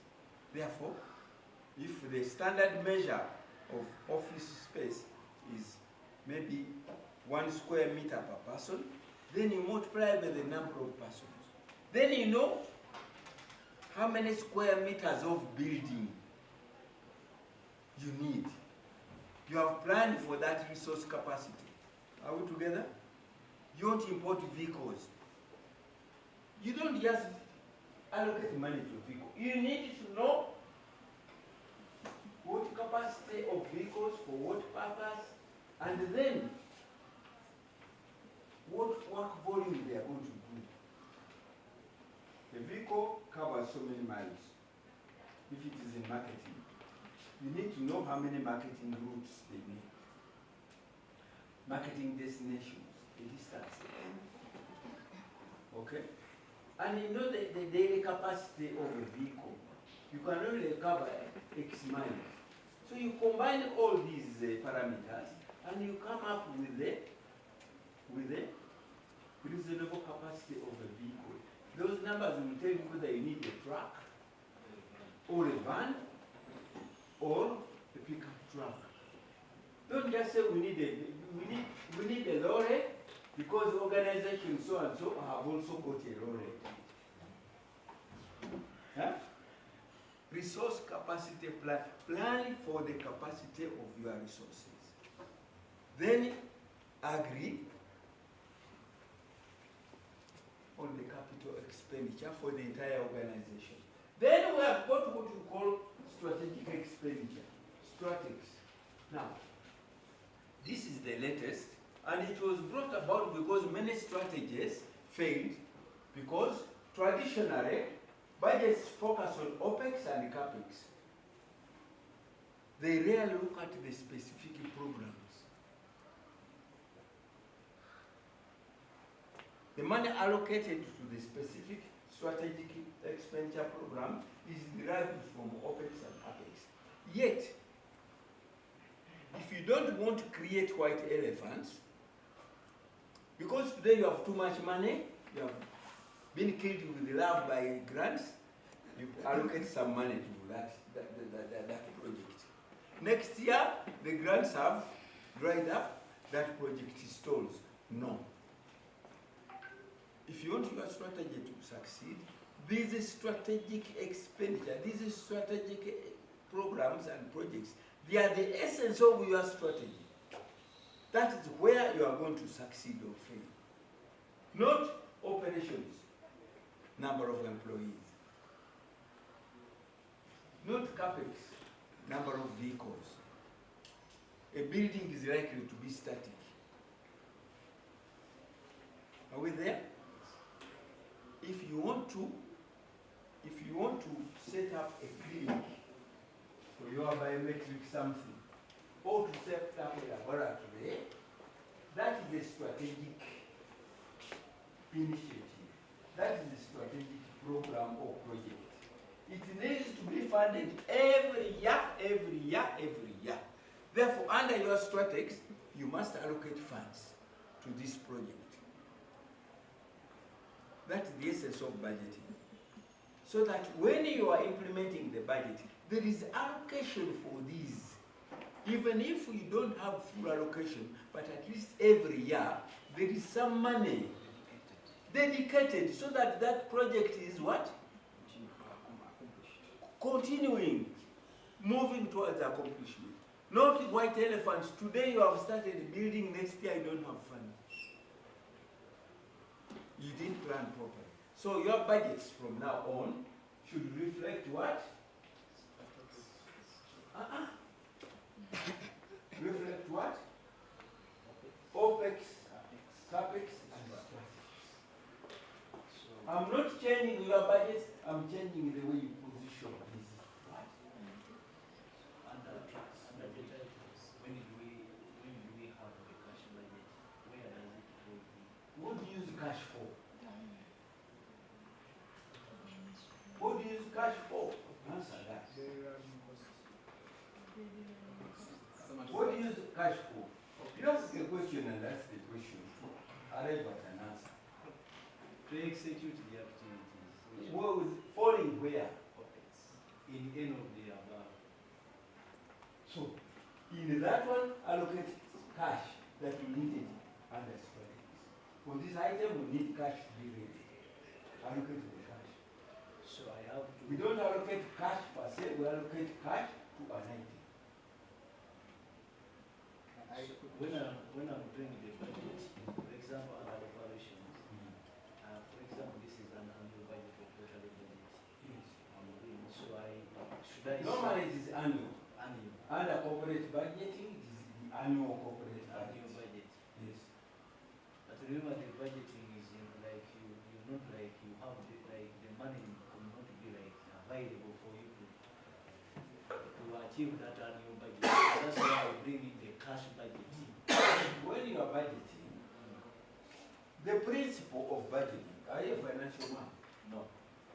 Oh, that's why you are sinning the way you are. This guy. When you are doing the budget, you look at two sides. Yes. One side is what? Expenditure. Income and expenditure. Revenue and expenditure. You can't spend what you don't have. Therefore, before you decide the expenditure, you must have agreed on what? Revenue forecasts. Grants, sales, donations, all those. Then you know within a reasonable probability how much money you are likely to get. Then you budget for that money. Seems you are now thinking of joining the accounting evening classes. You cannot budget what you have not earned or what you have not expected to earn. It's an empty shell. Where will you get the money? It is just an ambitious. It's not even an aggressive. It's an ambitious. So many The area did not mean ambitious. Many times we do budget on expectation, not on the available cash. That is the expected available cash. And not all money comes in form of cash. When it tells me, it talks about income or revenue. If I get a donation of a vehicle, that is what? For him, income. Because it comes with the value attached to it. The box will not just say a pickup, Toyota pickup truck. This box will register a number. You are taking me to territory. I was requesting that we have another icebreaker. Okay. What time is it? I told you already my predicament. Yeah, it's 4 minutes to 2 p.m. You have killed me. Actually, yeah, to 2 p.m.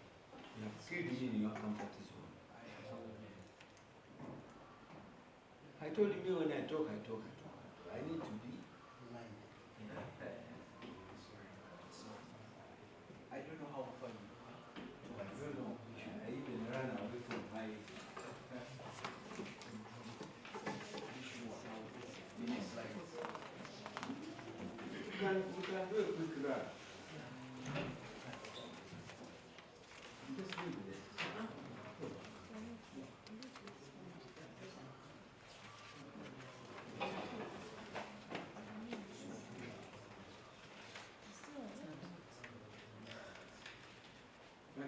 But some of these are just. So let's quickly go through. But we have not even been told lunch is there, just secrets. yeah, lunch is coming. Okay, let it come. Don't stop it. So, we have seen the corporate budget. Now, similarly, the downstream budget will reflect the corporate budget, but within your specific department or business unit. Budget monitoring and control. So you create the budgets, you must track expenditure. Okay? And the tracking expenditure is not just ensuring that the money that was allocated was spent. You need to analyze the trends. Identify that you have some extra money. You need to be able to tell that I have saved so much. Don't wait until the end of the year to know that you saved so much. Because the prices fell down, because of the... No. You should be aware of these things as they happen. Because you have got what we call budget analysis. You analyze deviations, either the overruns or the savings in budget implementation. Okay?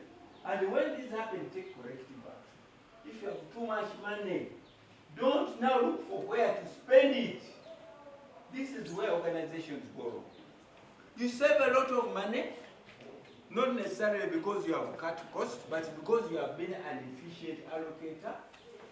Now, proper financial management requires you to set up what we call a treasury function. Treasury function means that excess cash that you will not need immediately, you put it where it does what? Where it does what? Huh? It earns the, not interest, it earns the return. Because if you go for interest and you go to ABSA or Standard, they will give you 3%. If you go to this, what you call it, Unity Trust, they will give you maybe 9 or 10%.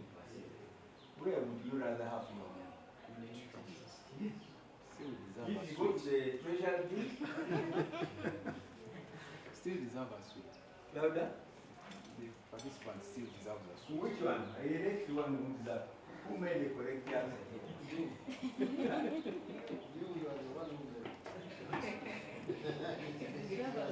You can't give yourself. You will be called greedy. I heard the word. Did I hear the word? Which word did I hear, sir? Interest. Fairness. So you look for the highest return of the day. Because you have the money today, you have to part with it before you spend it. So the highest return, it may be treasury bills, it may be, so you put it there. Sometimes you put it there until the time you need it. So you can go to 3 months, 6 months treasury bills. If you feel that it's money you are not going to need throughout the year because all the other budget items are provided for, you put it in a longer term. The longer the term, the more interest you gain. Are we clear? Don't allow money to sit in your accounts are hosted. Not all accounts are in the bank. Even the money in your safe is in an account. True, false? Okay. Work plans. Once you have a budget, then you must devise a work plan for implementing that budget. Are we there? So you have departmental work plans, you have business unit work plans. Okay. Reporting. I will stop.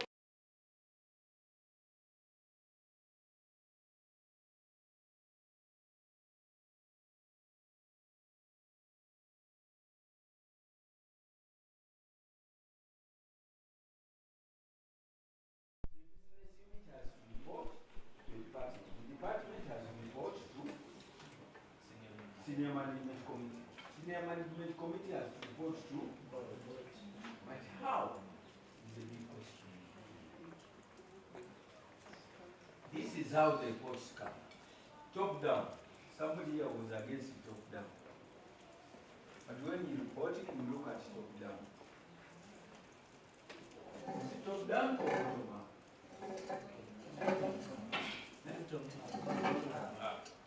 The most efficient reporting is bottom. And this is what executive reporting from the C-suite. C-suite is the senior management team. So the executive are the departments. Okay. Then the C-suite renders accountability to the board. The CEO reports to the board. You can see the difference between senior management collective reporting and the CEO's reporting. Then the committee's report. Executive. The department heads must report to the senior management committee meetings. And what do they report? What do they report? They report two things. They report relevant data covering essential key performance indicators. Now when I say key performance indicators, I'm talking about the performance what? Metrics, performance measures and targets. Okay? These ones must come to management from each department on the strategy. Are we there? On this key performance indicator, it was set at 50. We have achieved so much in the first quarter, so much in the second quarter. If the reporting is quarterly, if it's monthly, so be it. Are we there? Yes. Then the same reporting sources do what we call tactical reporting. You have reported on the KPIs of the strategy, but now you also report on the issues, day-to-day issues that prompt action from the senior management. Okay? So that the senior managers have what we call operational insight of the entire organization, and they make strategic decision making within their right, or they report forward for strategic decision making at superior level. Are we there? Huh? Then, once the reports go to the C-suite, what do they do to it? They divide them into two. Because these are what we call strategic reports. The KPIs should come as a report on the KPIs. How have we performed on each key performance indicator? Separately from operations. Then you have got what we call tactical operations reporting. So the senior management team now start to see what goes to the board directly and what goes to the board through committees. CEO is the chairperson of the senior management committee meeting. Are we together? Normally, the KPI, the key performance indicators report, goes directly to the board meeting. So when you have the agenda on the board meeting, say, management reports. These are the management reports to the board directly on KPIs, numbers. Because the board has the strategy, it has the KPIs, it wants to see how strategy is performing against the targets. That is a specific agenda item. Then, the C-suite, when you say C-suite, you understand what we mean?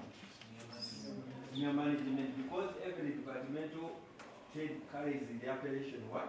Chief. Chief Executive Officer, Chief Finance Officer, Chief Administrative Officer, Chief Technical Officer. So we call that the C-suite. So, the C-suite now determines which tactical reporting elements go to which committee. You see now the difference? The day-to-day reporting of operations goes to the committees, but the performance results on the strategy go directly to the board, because you don't have a committee responsible for strategy. The board is collectively responsible for strategy. It needs to be receiving this information on a regular basis to challenge, to be able to give direction. Are we together? The CEO. Now, we have seen that the C-suite report is not the CEO's report, because the CEO has a privileged relationship with the board. There are certain elements that the CEO can only report to the board. There are certain elements whereby the CEO seeks direct guidance, direct decisions of the board. So on the board agenda, there is what we call management report and the CEO's report. Okay? What does the CEO report on? Let's begin with what the CEO should know. Are there CEOs here? Huh? Wait a minute. Separate the CEO's report from the management report to the board. Now the CEO, the operational report is not the CEO's. It has been channeled to the committees. Are we together? Then, the CEO's diary. Some CEOs have nothing to report to the committee, then they start telling the committee where they have traveled, which meetings they have held. I went to Johannesburg, I went to Nairobi. No, the board does not want to know you are. No, they are not interested. Okay? They are interested with what the organization you are leading is achieving, or the challenges to your strategy. Some CEOs, when they have nothing to report, they ask every departmental head to do what? To send input to their committee. No. The CEOs have already provided the input to the departmental. They have already channeled it to the C-suite, and the C-suite has sent to the committees, and the KPIs have gone to the committee. Therefore, you don't report on those. It should be your privileged report. What do you report on?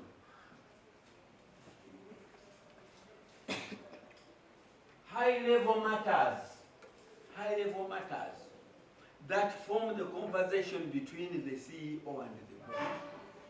Matters that the CEO dares not share with the other parties. This is the opportunity to talk to the board. Are we together? Such as whether strategic performance is on track. The CEO can tell. The numbers can tell a lie. Because you exact the departments to deliver so much. And they do everything to the letter. But, the numbers will not tell you whether the strategy is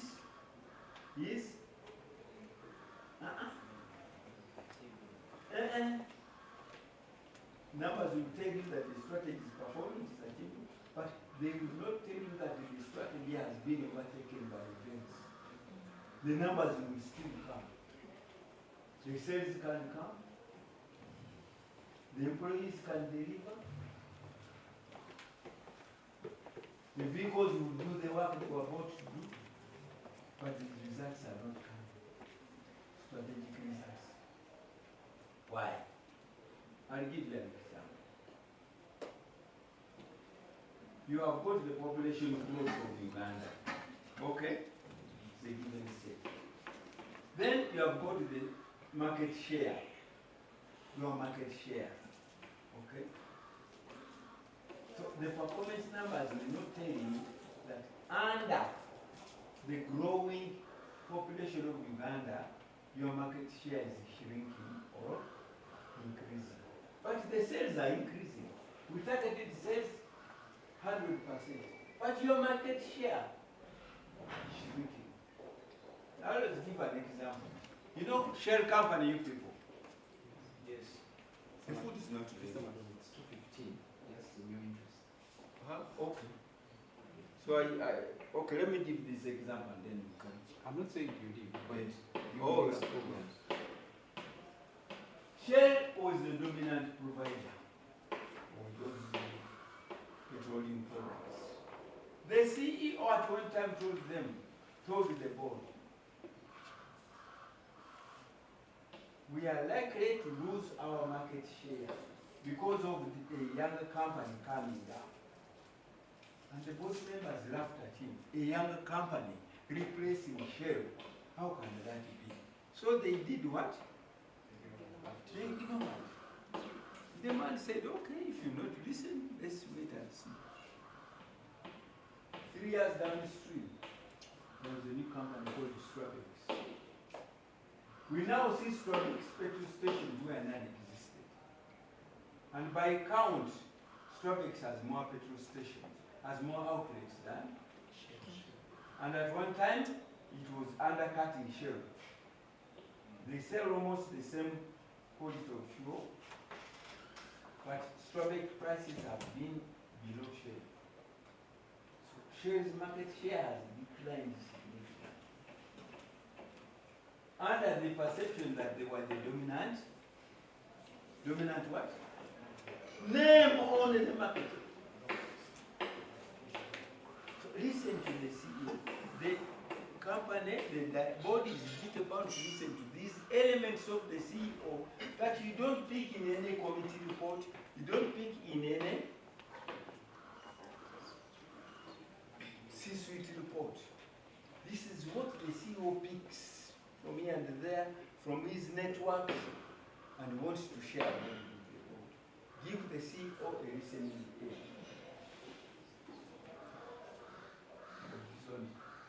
The committees were already saying, committees can only report on 2 things. The business that they are required to do and report on. Okay? But also, they report on the delegated actions from the previous meeting. Are we there? Simply that. Committees cannot create work for themselves and report to the board. We went and investigated this. Who told you to investigate? We heard that there was a fraud. The moment there is a fraud, the chairperson of the committee informs the chairperson of the board. The chairperson can convene an emergency meeting or can delegate it.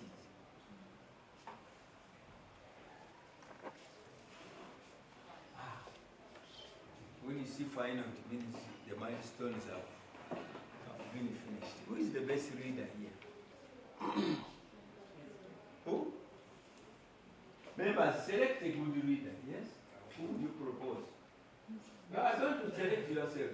Some quiet people here. I'm proposing. Sandra. Propose. Sandra and I. You can read. Or you have been selected to read. We all can read. Okay. Read for us. Final reflection. Action plans, budgeting, work plans, budget monitoring, and performance reporting are all critical components of effective strategy management and organizational governance. They form a cyclical process of planning, execution, and review to ensure corporate goals are met efficiently and transparently. Have you all listened? No, some people are not attentive.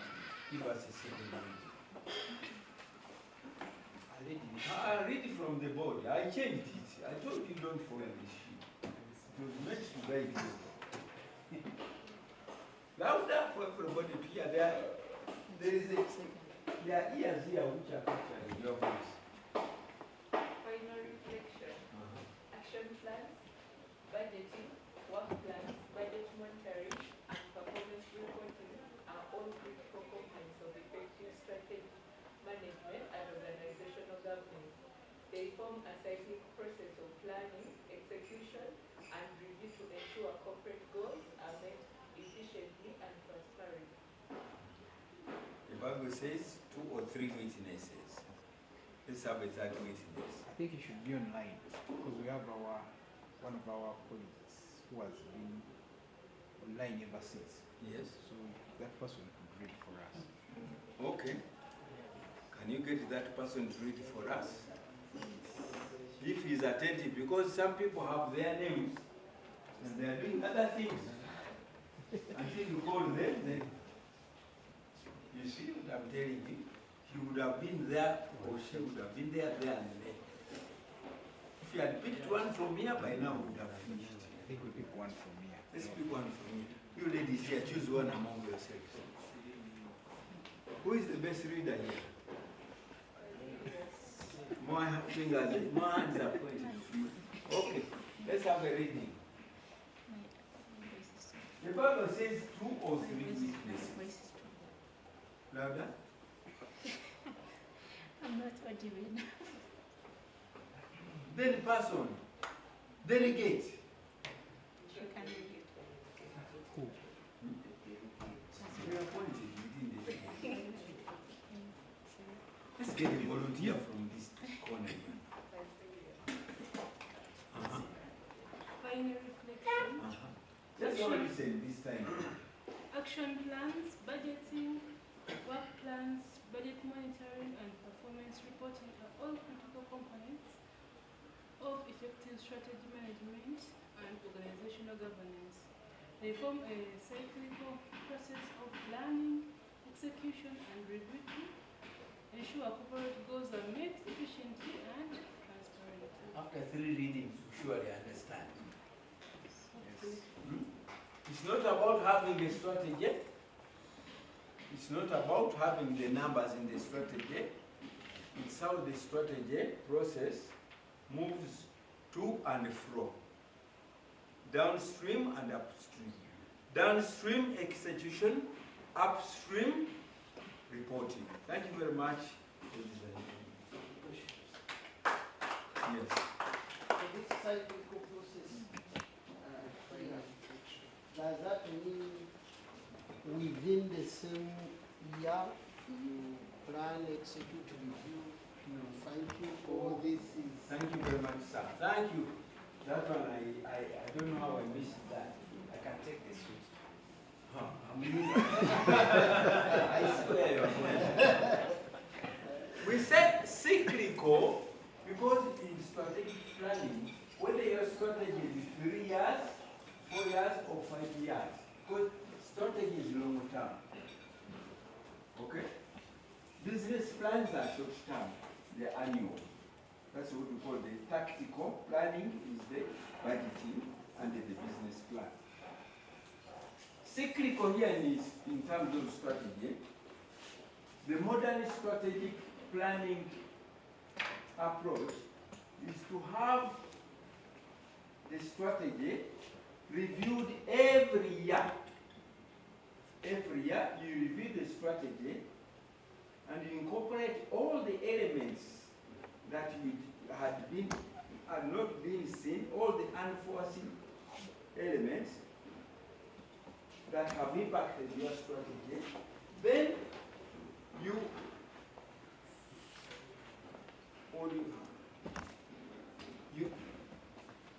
iterate. You all understand iterate? Iterative means that you cast it forward another 5 years. So that strategy is constantly moving with the times. Your strategy is never rendered obsolete. Those organizations that wait for the 5 year to review their strategy have always been caught off guard. Others have what they call mid-term review. Mid-term for the 5 year would mean 3 years. But after 3 years, there are many factors that have influenced your strategy that you did not address on a timely basis, and they rendered your strategy irrelevant, and in some cases, organizations have become obsolete.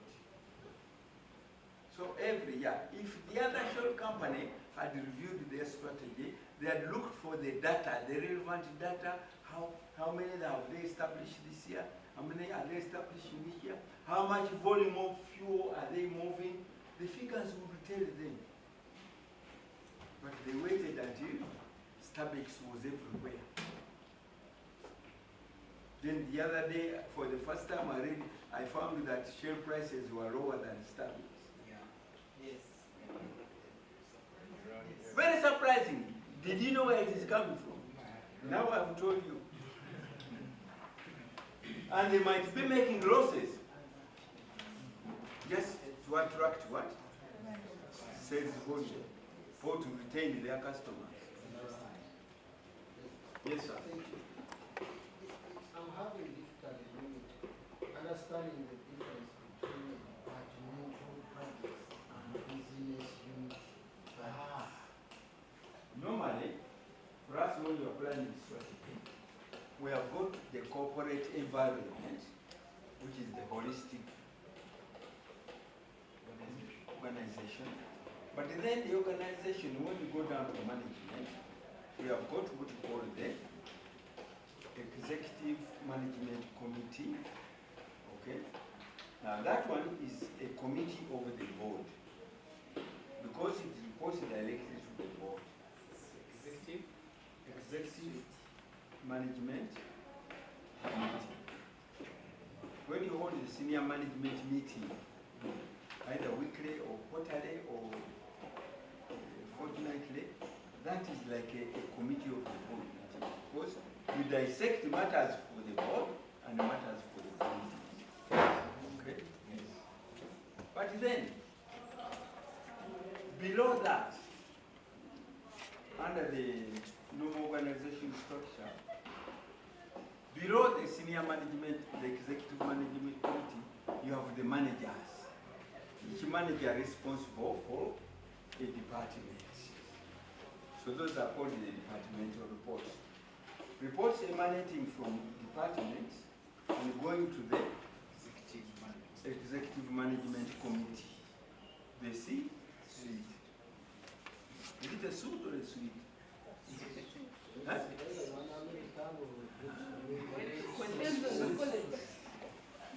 Sweet. Sweet is a French word. Sweet. Like the sweets we have been eating. If you say the soup, like the one I put on, you will not be understood. It's the sweet. Okay? So each department generates reports to the C-suite. are departmental reports. But under each department, you have got what you call, each department is broken down into business units. Okay? Marketing might be broken up into sales, promotion, what else? Advertising, public relations. So those are units within a given department. Yes. So those units report to the department. Departmental meeting. Then departmental meeting filters information, because at each level there is a level of decision making. Even business units can make decisions within their limits. So business units means the last Lower. lower The units below the department. below the department. That is the organization structure. Classically. But the hybrid models. Can you have another question? Yes, sir. Thank you so much, Mr. Matuku, for a wonderful presentation. It has been very informative. However, one positive. We have learned today that in corporate government, budgeting is downstream. Yes. Top down or bottom up? So which is good? Top down. Budgeting Yes. is top down. Yes. Yes. So I would like to know, because I've seen that many companies do it The other way around. the other way. Even at a national level, we do it down, up. National, you see, there is what we call public governance and corporate governance. And the approaches can be very different. So I would like to know the disadvantages of the other way around as opposed to top down. The other way around, because strategy begins at the corporate level. So you need to address, you must identify resources at corporate level. The managers at corporate level, they are developing the strategy. They know that to do this, we need people. To do this, we need more staff. Not necessarily how many staff members, how many people, but their wisdom tells them the way we have done the strategy, we need people. We need that. We need that at corporate level. Once they have agreed, the managers, and they have sent their strategy to the board has approved. Then you take it downstream. Because downstream cannot plan what has not been approved. So if you will need vehicles, your manager, who is part of the corporate planning team, slotted in the vehicles, had vehicles in mind. And when they sat and decided what we call what? Resource capacity planning. It is done at that level. Then he can request information from under to back the number. Doesn't mean that they come empty-handed and they think out of their heads and they come up with a plan. They are supposed to do what? To consult us downstream. But then the decision-making components have to begin at the corporate level. And now you determine, say we had vehicles, people, you told me that you needed this and this and this. Now, let's plan for this. Doesn't mean that it originates there. But for purposes of decision-making, it starts there. Okay? But the manager has the prerogative to do what? To consult downstream. So that they use what we call reliable factual data. Yes. So Thank you very much. Questions don't earn sweets. Let's say It's clarity. I want to, am I correct if I say the owner of the business defines the mission? And that is their primary role in the strategic plan of owners of the business define the what we call the objective of setting up the company. The objective, purpose, which is the original mission. But over time, those objects or part of them may be affected by events. Now you don't need to go back to the owners. So the prerogative lies with the board, which is the highest decision making body. Because the owners, they did that before appointing the board. Once they appointed the board, now the board takes over. And they wait at the AGM. Because the owners have the right to change even the business itself. Let's move away from biometrics. Let's go to Real estate. eh? No, even within the scientific arena, you can only the owners decide whether you move from biosciences to physical sciences. That is a decision for the owners. But changing the mission as it is impacted over time, that is the decision now that lies with the board. But the challenge, the good thing to know is that the purpose tends to stay. The mission changes with the cycles of implementation, which is the opposite in the public governance. Public governance, vision first. That's why you have vision what? How many years?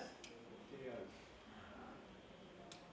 No organization can plan for 15, 20 years. Here you are planning for 40 million people. Your company has how many employees? Your company has how many customers? So it's a different set. So your mission is people to purpose. Yes. And the purpose can change over time. Over a long time. But in very short, Influenced by the board.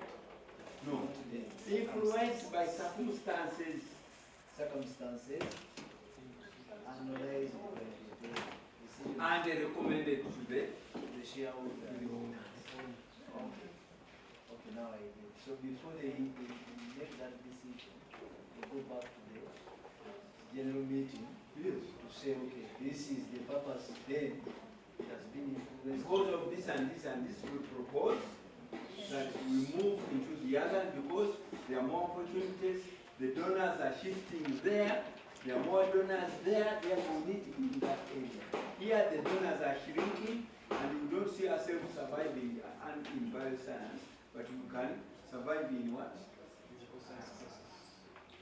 I didn't say take your board there, take your organization. Okay. Thank you, sir. So, colleagues, let us know how many questions we have. One. The ladies don't have any questions?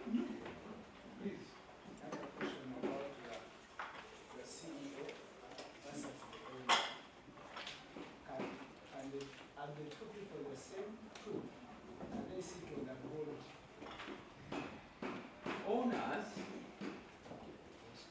Owners may sit on the board based on merit, or if the broader team of owners feel that they should have an ear at the AGM. Okay? You can have an owner sit at the AGM. But it depends on the size of the organization. Okay?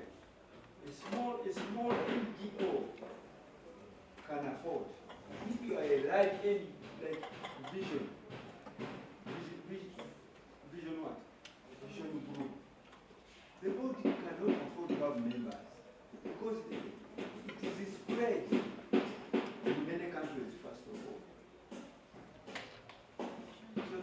have a national board. Then sometimes they have a regional board. It is difficult to have the 5 or 10 or 20 owners sitting on this board. It doesn't even make sense. They'd rather exact expectations from the board that they have given. They have entrusted. The CEO should never be the owner. That is a flagrant conflict of interest. And in certain circumstances, the CEO cannot be the chairperson of the board. In most circumstances, corporate governance, he advises what we call dual chair CEO positions. Because you are conflicted, the board is expected to.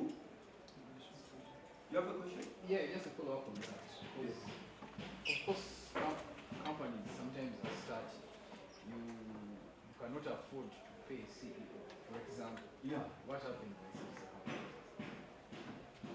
Oh, in that case, Because like in that case, startup, especially a startup, they normally have what we call a management board or board of management. Because the initial board has to assume operational responsibilities and roles. I think in that it's a tough, it's a heavy word. Which word? A management board. Two things that A board of management, or they call it a management board of management. Because you say management committee, then you will be referring to the C-suite. And you can have both. There is a board of management, or they call it what? So, there's another terminology they use there. So the board of directors. It assumes management function because the organization has just started. They are setting up the structures. They have not even sometimes hired a CEO. But then the organization has to start operations. So that team is assigned. But it should be given a time frame. They cannot be present forever. So they are normally given a mandate of maybe 3, 4, 5 years. Some organizations even 1 year. After 1 year, they should have left in place a full governing board. Because the other governs and manages. So it is a management board. So the management, just for clarity again, so the management board does the work and it sits again and constitutes itself into a board of directors. Is that the position? They can do it simultaneously. Depends how the winners they are doing. It should not be permanent. Don't say Mr. Matu said this is permissible. Then you have a board. Mr. Matu, how is oversight? How do they do oversight on management? The organization has not grown to the extent where these distinctions on what we call the Hierarchies. the divides are distinct. Because you need people to sign checks. You cannot give it to staff. You have not yet hired a manager. Yet your initial operations that require you to spend. Okay? So you can constitute among yourself an oversight committee, and then that committee puts on,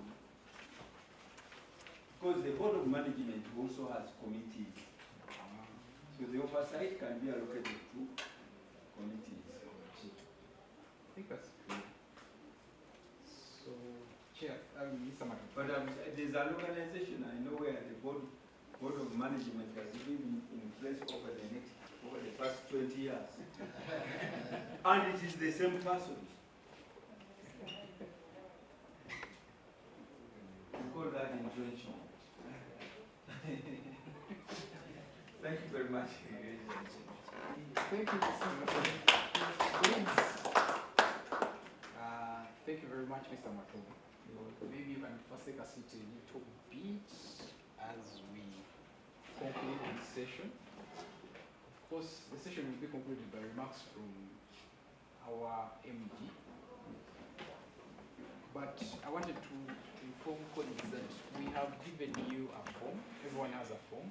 It would be nice to have it filled and delivered back to the Secretariat for feedback purposes. But aside from that, I think it was a timely discussion or conversation we had. And we appreciate the management and the governance for organizing this training. And for that reason, I would want to request one of us before the MD comes on to give a vote of thanks. And in that case, I invite Mr. Sechilia Rogers to give a vote of thanks, Mr. Mato, on our behalf.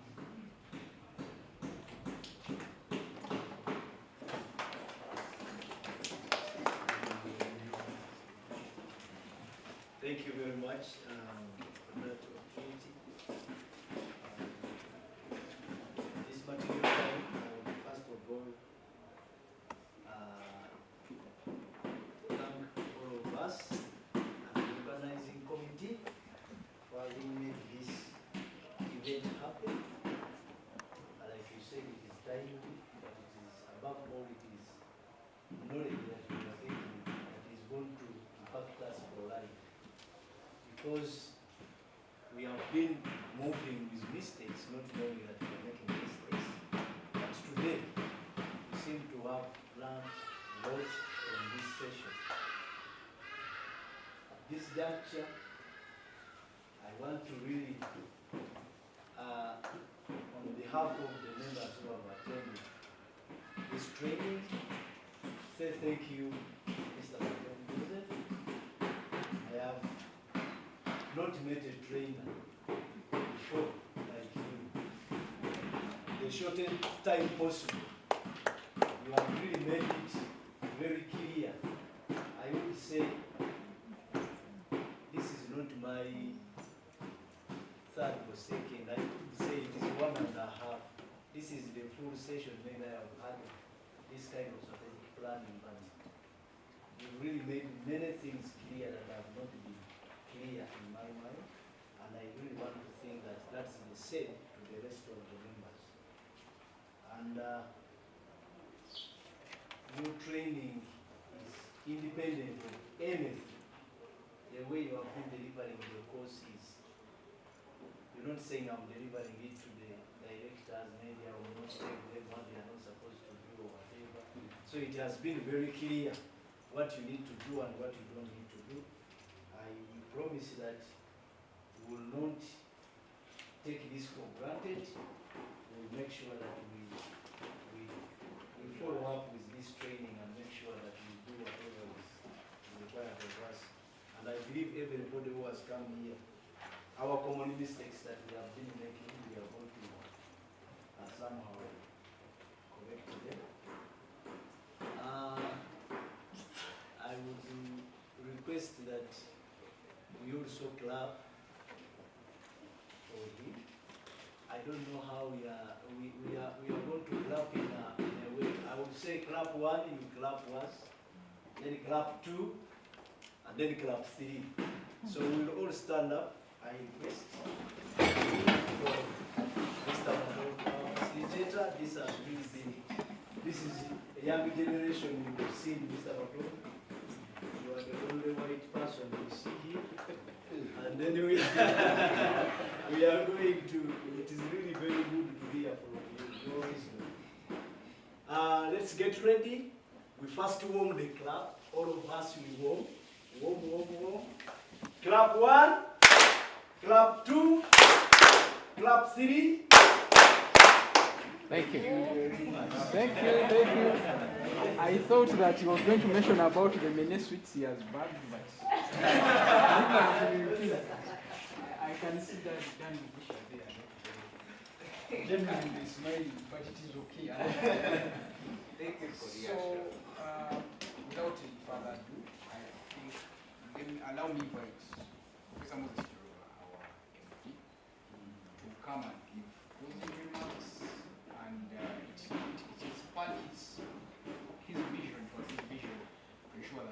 us have this training and we go out there and implement whatever we learn from here. Mr. Moses, I think my job is very easy. I really very happy that you could find time to come and tap on the rich knowledge of our facilitator. And I do believe that this knowledge will transform the organizations. And I'm looking forward to see strategies.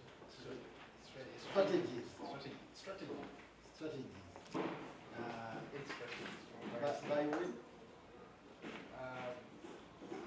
as soon as possible, for the financial year, before the next financial year, which is a month. I really need to see strategies from the organizations which here. Some at least the initial draft will be by the end of next week. Now, because the more you delay, the more knowledge you will begin to lose. So I think this has been very, very good. This is not the first time I attend Mr. Matovu's presentations, but every time I learn, every time I improve my knowledge. So we are very grateful, and we look forward for further guidance to improve our organization. And with that, I think we really thank you, and we wish you a very nice weekend and good fruitful strategies from now on. Colleagues, lunch is ready. I think after lunch, this session will be officially closed. Mr. Matos will rest this function by cancelling another exercise like this. I think we shall leave him to live at his will, meaning that we may not, as we go for lunch, we may not have him around. But please feel free